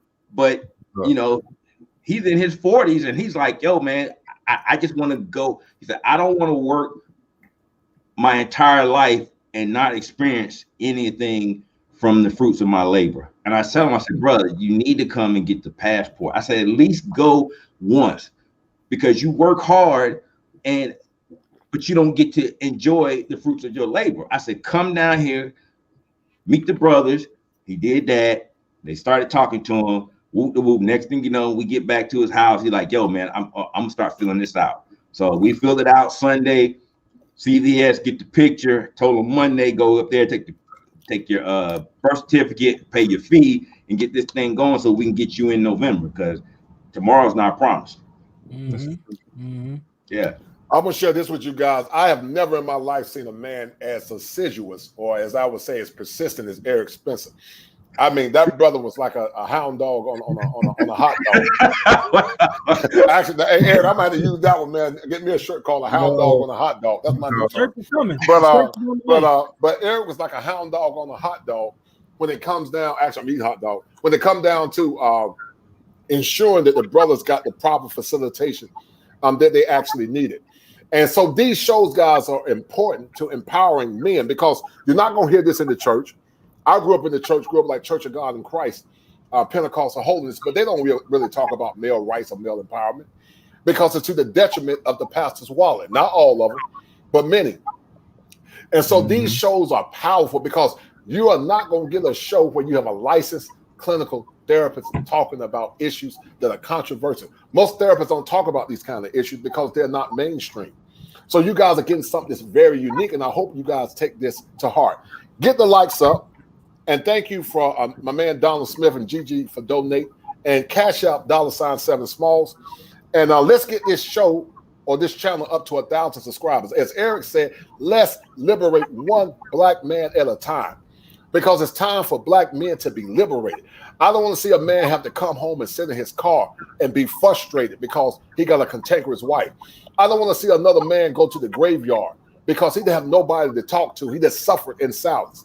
And I saw my dad do it. I saw many men do it. I had a man that found out his wife cheated on him. My little cousin right now went through some infidelity. And it's devastating when a man suffers in silence. So we asked the question about finding a feminine woman. Now, Eric, I'm going to ask you this question. Should a man fall 100% in love? And I'm going to use the word fall. Should a man fall, and I'll put it in parentheses, in love? And tell me why. Because when you're in love, you can't think. I rather fall in the like, because I can fall out of like real quick too, especially when I got options. But that love, like I said, it's love. The love construct is really, for me, it's more of a propaganda to keep men on the plantation. Because I think men are more in love with being in love. We are the romantics, right?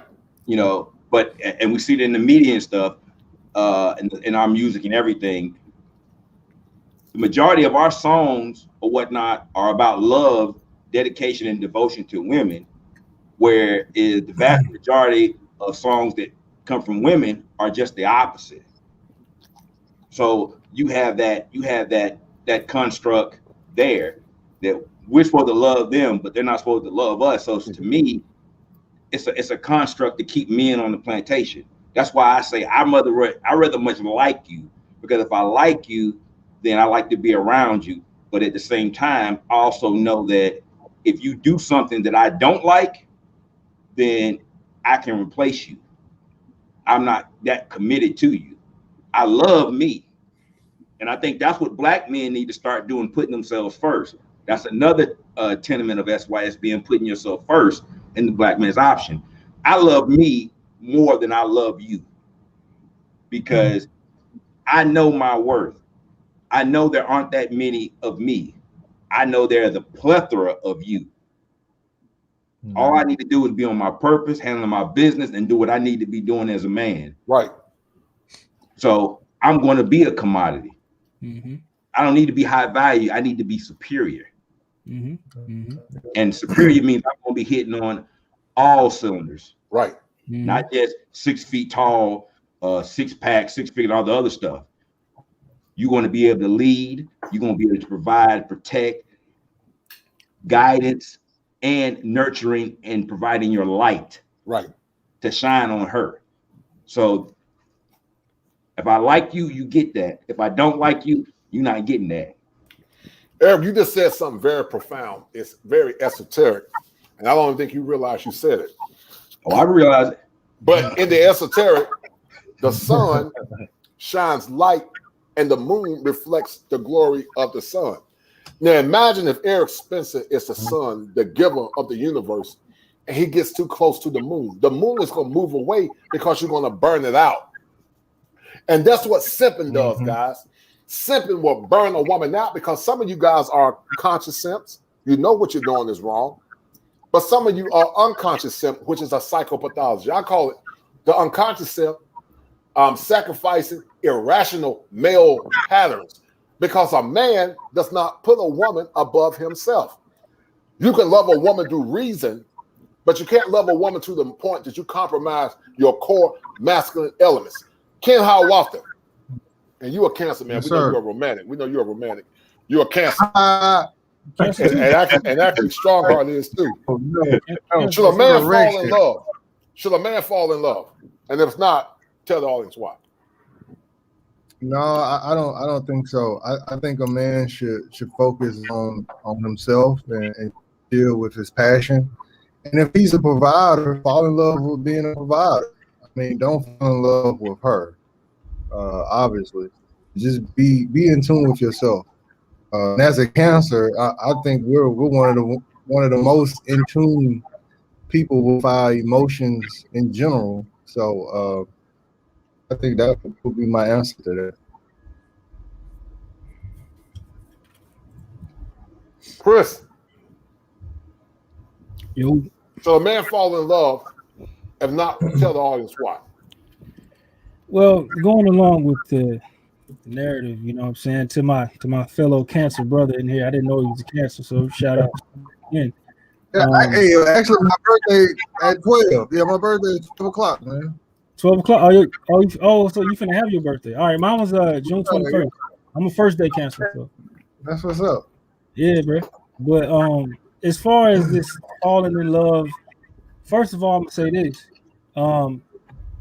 falling in love and in this romantic mindset that we were raised and we were taught that we were supposed to have coming up as young men is a detriment to your mission as a masculine male. Because let me tell you something, my love and my first love is this right here. See that? That's my love. My purpose is my love. You know what I'm saying? My first love is always going to be my purpose and my mission, what I'm supposed to be doing while I'm here. Because the first thing that's going to be any man's biggest downfall is the woman that he invites in his life. Look at any great man who fell, any great civilization that fell because of usually there was a woman involved in his downfall and he slipped because he was either entertaining a woman or fighting over a woman or she killed him. Okay. Mm-hmm. So my thing is that as far as love goes, I will be in like with you until you violate the contract. All right. Because if we get to a point to where we're at an impasse, then I'm not going to be doing all these extra out ordinary things to prove my love to you and prove my value to you. If we come to an impasse to where things are not working out, then we're just going to have to agree to disagree and keep it moving. Okay. Because that's also another thing that keep a lot of men stagnant is the fact that they can't make moves or make decisions because they're worried about what the woman next to them is going to think, or I'm trying to entertain this woman or whatever the case may be. So I feel it is very dangerous to get in this mindset of this metaphorical love of this Disney fairy tale that you were told that does not benefit men, because the hopeless romantic as a male is usually not winning because he's pedestalizing and he's chasing women and he is making women his priority. And when you do that, you fail, because the thing is she's supposed to be following your lead. And if you're madly in love with her and she is your purpose, then who is leading? Who is leading the situation? As a man, you are supposed to be leading. You're supposed to be the authority and figurehead. That's like, you know, my brother over here, you know what I'm saying? That obviously, yeah, as characters, we feel emotion the most, but we also feel the emotion most to ourselves when we know we are doing ourselves a disservice by separating ourselves from who we truly are to lose ourselves to somebody else. See, as a Cancer, we feel that too. We can be romantic and all that stuff all day if she's earned it, but we will not, in a well-developed Cancer will not put himself in a hole or put himself in a detriment to where everything around him is falling because all these quote unquote emotions that he'll be having for some woman. Okay, that'll probably be the biggest downfall you'll have, is letting yourself slide in that deep hole called love. I'm in love with her, so I won't tell her to stop. I'm in love with her, so I'm gonna let her do whatever she wants. And guys, I'm gonna tell you something. It's a dangerous thing, man, because if you ever been in love with a woman, and when you get betrayed by a woman, oh my God, that feeling is actually worse than death. That's why so many men commit suicide due to paternity fraud. That's why so many men have a hard time. I was listening to my man El Guapo talking about when he was in love one time on Beautiful Lies. Go check that brother out. So many guys, die because of heartbreak. And, that empty feeling of anxiety, man, when you found out you've been betrayed by a woman, it can be very devastating. That's why, like Eric was saying, when you love your purpose, when she leaves, you still have your mind intact. Your purpose will take you places where a woman can never take you. Your purpose will save you money, while with the wrong woman, she'll take your money. So to the young men that are listening, focus on your purpose. Women come and go. But I always tell young men, it's always better later. When you first step on Brazilian soil or any part of the world, man, you're treated like a king, man. And it's so powerful to be treated that way, because a lot of times men are being underserved in America. Eric, let's go back to you. And God, this is a great show, man. I can't believe we're 2 hours in. I feel like we just started. So go ahead. Talk to him. But Eric, real quick, when you first stepped on foreign soil, man, what was it like for Eric Spencer when he first stepped on to foreign soil? Well, hold on now, because for me, my first trip on foreign soil was Panama. I was 18. Right. I know you were military, right? Yeah, so that was a different experience. But same here. Looking back on it now, it was the same thing. I was too young then. I didn't really understand what it was. I just seen it was a whole bunch of Spanish translators available at my beck and call. So I was going to partake in the festivities of Panama City. But looking back on it now, it was the same thing. I mean, I saw some of the most beautiful women in my life. And back then, it was a culture shock, because it wasn't just the women. It was also being in Panama. You're in downtown Panama. You're seeing the culture and whatnot. And even back then, even though you were on a military base, Panama still had a different energy from being in the States. I just didn't know then what I know now. But looking back on it, it was very powerful, because, I mean, I met a local woman that we were in the hood in Panama, downtown Panama, and she cooked some ribs, potato salad, and collard greens. So for me to get that experience at a young age, I'm like, well, hold up. And that's when she went on to explain about, their culture and everything. And, but I never really put two and two together. I just said, oh, they cook collard greens too. All right, well, that's good. Everybody like greens. But it's just for you to experience it and be mindful of it, it is very life-changing. I think most brothers that have traveled, especially guys that have been in the military, that have been able to get stationed someplace overseas and be in a different culture for years, will tell you, yo, you go someplace like Germany, you get stationed in Germany, or if you get stationed in Turkey, Singapore, Japan, whatnot, and you go to these different cultures and, you experience this sensation that you don't experience in the States. That's why you see a lot of times the guys in the military, they don't come back to the States. Like, I've gone someplace else and I found the promised land. I'm not coming back. They come back for family, but that's it. They want to stay overseas, and I don't blame them. True. Facts. I heard the stories. Yeah, I mean, I'm pretty sure there's some military guys in the chat, but it's just the energy here, and when you go someplace else, you're in it's a different vibration. Right. I talk about that.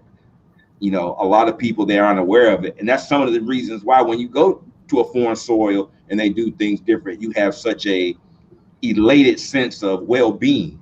because you're in that frequency, you're in that vibration that's different to yours, and how it's affecting you, and being able to come and experience that. Like I said before, you don't want to leave. It's because it's unreal, because you think, and what they tell you, that the United States is the best, and at everything is the best. And when you go someplace else and you see, well, they do this like that here, well, this is the best too. I mean, I went to Singapore in the mid-90s, and Singapore is by far the cleanest city I've ever been in, and the people were so nice, and was just different, because you start seeing, well, they got 23 karat gold. Well, I never heard of 23 karat gold before in the States. You know? Yeah, they got 23 karat gold here. Okay. Well, they got this type of stereo system. They use 240. They got these type of restaurants. They cook this way. Oh, wow. You know, and it's just being exposed to the culture, and the people are friendly and whatnot. And it's like, it's like I say, it's life changing for some, but it can't overwhelm you because you're not used to it in the States. Right. And that's really sad, man, that men actually cannot experience the true power of raw femininity. Chris Strongheart. Well, actually, you long with it, so I'm gonna go to you last. Ken, what was it like for Ken Hiawatha when he first stepped on foreign soil? What was it like? Oh man, it was a breath of fresh air. Man, when I first started walking through the airport, man, it was kind of surreal. It's like everything was in slow motion, man. It was almost like the moment when Neo finally got unplugged and Morpheus was just showing them, you know, what's really reality. And then by the time we finally got to Copacabana, man, like literally, man, it's like my lungs just opened up, and it was surreal, man. It's like almost like I got energy that was deprived, you know, back in the States, which it just opened up. You know what I'm saying? I had more energy, man. I slept maybe 4 hours. I still feel fine. You know what I'm saying? I'm just like, you like Energizer. You know what I'm saying? It could have been midweek if the fellas would have been like, man, we finna go to Sao Paulo. Y'all want to go to Sao Paulo? Yeah, I would have went to Sao Paulo. Yeah. So it was definitely one of those. It's definitely one of those things where it's life changing, man, and you could feel it. You can feel it in your soul. It speaks to you. It really does. Chris Strongheart, the passionate Chris Strongheart, the interpreter of dreams, and the bearer of secrets. Indeed. Indeed. What was it like for Chris Strongheart when he first stepped on foreign soil? Well, for me, my first trip overseas was where was I at? Kuwait, because I mean I'm military background as well. So for me, my first trip overseas was was boots in the sand, and it was about 100 and plus. I can't even remember how hot it was in Kuwait, but anybody who's prior service and you've been over there in Kuwait's hotter than Iraq. Kuwait is woof. You got white blinding heat when you step out the tent and you can't even see, like it's crazy hot. But even in that perspective, being out there in a different culture, experiencing what it was like to be surrounded by a different language, people who move different, being acclimated to how they move and how they think, and just seeing a different environment. Even though it was on a military, deployment, I still had an experience of like, wow, like it's really different overseas. This is really cool. I actually kind of like traveling, seeing, because you got to see a little bit of the people's cultures and camels and sand dunes and all kind of stuff you ain't never seen before. So it was real cool being out there. Experiencing a lot. I actually got to meet people from different parts of Africa, and it was kind of like a melting pot. People from all kind of different places was coming through there. So you actually got to mixed cultures and really meet different people for real. People from the Philippines and everything. But of course, nothing is going to compare to when, you know, I first touched down in Rio. I mean, like I said, man, like that's just like he said, like walking through the airport, everything looks nice. Everything looks nice through the airport. And like I told one of the brothers who was with us, when we first landed, we was walking through the airport. He just was like, "Oh man, she bad. I was just like, "Wait, you ain't even got to the beach yet. You gonna get down to the beach, you gonna forget about her. Don't even worry about her. She's just an advertisement. Don't even, bruh. We gonna get down to this beach, and then your whole life gonna change, bruh. I'm trying to tell you, like, and when you get down there, it's just so easy. Like I'm trying to tell you, you can get down there and be a baller in shorts and flip flops. Like what? Yes. I ain't gotta wear Jordans. I ain't gotta wear my big gold chain. Nah, bruh. It's a different vibe down there. You just, hey, you already winning, just really just showing up, and all you really got to do is just have some you know, some masculine edge about yourself, carry yourself well, you know what I mean, dress nice, smell good. They really like a man who wears cologne. I'm gonna tell you. Yes. Get you some dope cologne, some fresh clothes. You already gonna stand out, because a lot of brothers think when they get there they gotta stand out, because in America you used to having to try to like stand out doing different stuff, like you gotta be flashy and all this. Nah, when you get down there, you ain't gotta wear the big chain, the big flashy watches and all that, and the latest designer clothes and Gucci belts and all that. Man, no, you're gonna look like a snack doing all that. You better be careful, you know, wearing all that extra stuff. Somebody else gonna hit you over the head, you know. So you can go down there and dress real normal, like some nice shorts, some nice flip flops, Avenias. You know what I mean? Get your Avenia game on. Get you just a fresh, clean shirt, smelling good. And you're gonna win, man. I'm telling you, you're gonna win, man. You're gonna be like man. Tell them get a Bugs Bunny t-shirt, man. Yeah, hey, get you a Space Jam shirt. You're gonna get down there winning. Get you what's the name of the store? What is it? CNA? Is that the one? Oh yeah, CNA. Yeah, go to they got the when y'all left, I loaded up on the shirts. I got a Guadalajara shirt. I got a Guadalajara shirt, a Captain America shirt. I just stopped it. I was like, hey, they done showed me the spot. Y'all showed me where to go. I was like, That's it. I'm trying to tell you. And it's such a simpler life down there.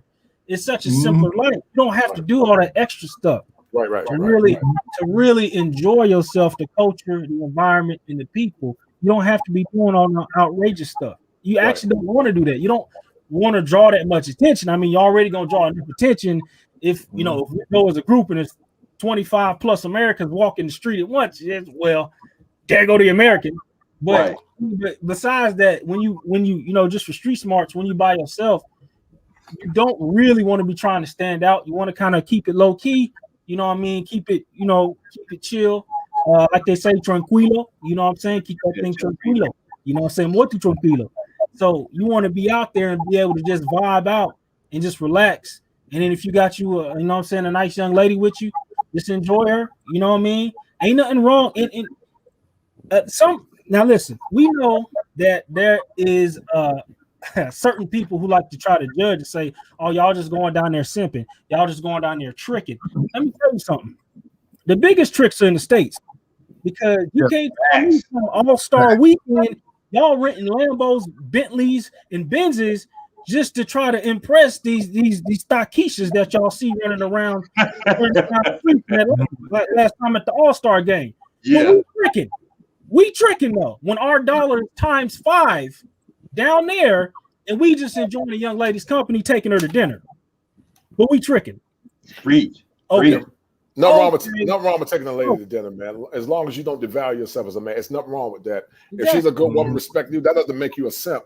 A simp is when you devalue yourself to appease a woman or when you compromise your standards. So real quick, guys, it's about 14 minutes after the hour, 2 o'clock. This show could probably go to another 5 hours, but it's dropping a little bit. The guys must be looking at the game.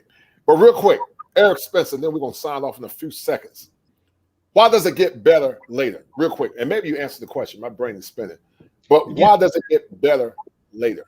it gets better later because you have more knowledge. And fortunately for us in the information age, we're able to make a quick assessment because we have so much information available to us at the palm of our hands. So the best, and with brothers sharing the information that they are, you're able to make better decisions and compare notes. And I think as you get older, you know exactly what you want.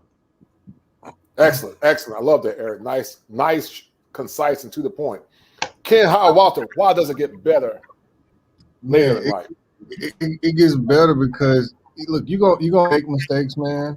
And as a man, you're gonna always have this this mindset where like you wish you could have did something to change something and made it better.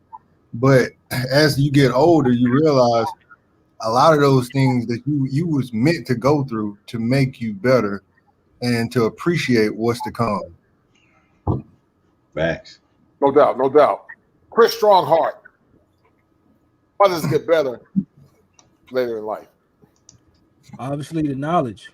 I mean, the knowledge is what separates anybody from being their highest self. I mean, some people will think it's money, some people will think it's material stuff, but at the end of the day, it's going to be the knowledge and the experiences that you leave here with when it's your time to go. Right. I mean, that's the key factor right there is the experiences. That's why these brothers is BMO. That's why these brothers is SYSBM, because we are looking for experiences that go beyond our current horizons in America, because we can feel that there's more out there for us. Right. So it gets better when we get older because we're able to experience more and we can apply that to our lives. And also with that experience, you can set new standards for yourself, because that experience as you get older is going to separate you from dealing with the common drama and toxicity that you'll deal with in the matrix. Right. Because now that you have a higher level of knowledge, you can see through all that fugazi stuff going on in the States. Right. You can see it before it comes. Paying attention to nothing going on in the States. When I was in Rio, they was talking about, I would get phone calls, talk about, oh, did you hear about X, Y, and Z? Or I would check YouTube and something else just happened. I'm like, I'm about to head down to BB's, grab me an acai and kick it on the beach. Right? Shout out to BB's, by the way. Yeah, you know, yeah. You know what I'm saying? Like, bro, like I'm telling you, because the knowledge and experience is what allows you to make sound decisions that'll save your life.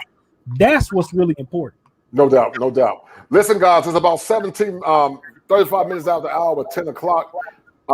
Please check and check out my email. Go to kosherclinician@gmail.com.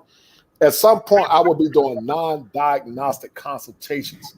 I will be doing non-diagnostic consultations for anyone that needs therapy, not from a diagnostic perspective, but more or less from a therapeutic and red pill perspective. And we're going to be talking about that. Listen, guys, I want to share something with you before we sign off. And this will inspire you. If nothing else, this is the epitome of BMO. I got a very creative mind, and my mind is always spinning. And I want to share this with the brotherhood. Y'all gonna love this. Y'all might share a tear. Eric a Scorpio. He's passionate. His ass passionate, so he might share a tear. But hold tight. You guys gonna love this. But we're about to sign off, and I want you guys to check this out real quick. Hold tight. Let me see.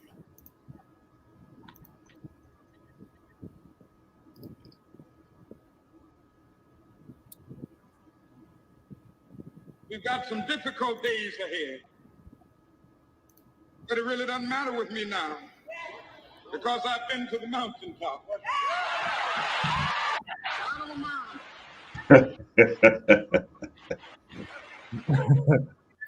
I would like to live a long life. Longevity has its place, but I'm not concerned about that now. I just want to do God's will. And he's allowed me to go up to the mountain. And I've looked over and I've seen the promised land. I may not get there with you, but I want you to know tonight that we as a people will get to the promised land.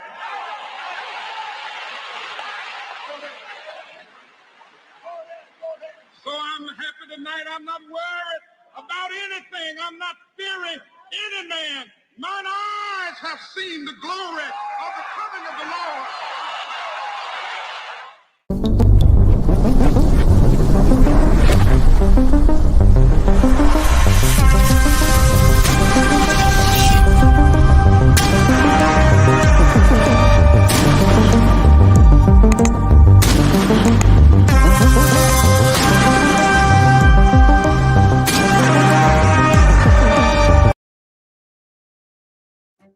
My name is Scott Harrison.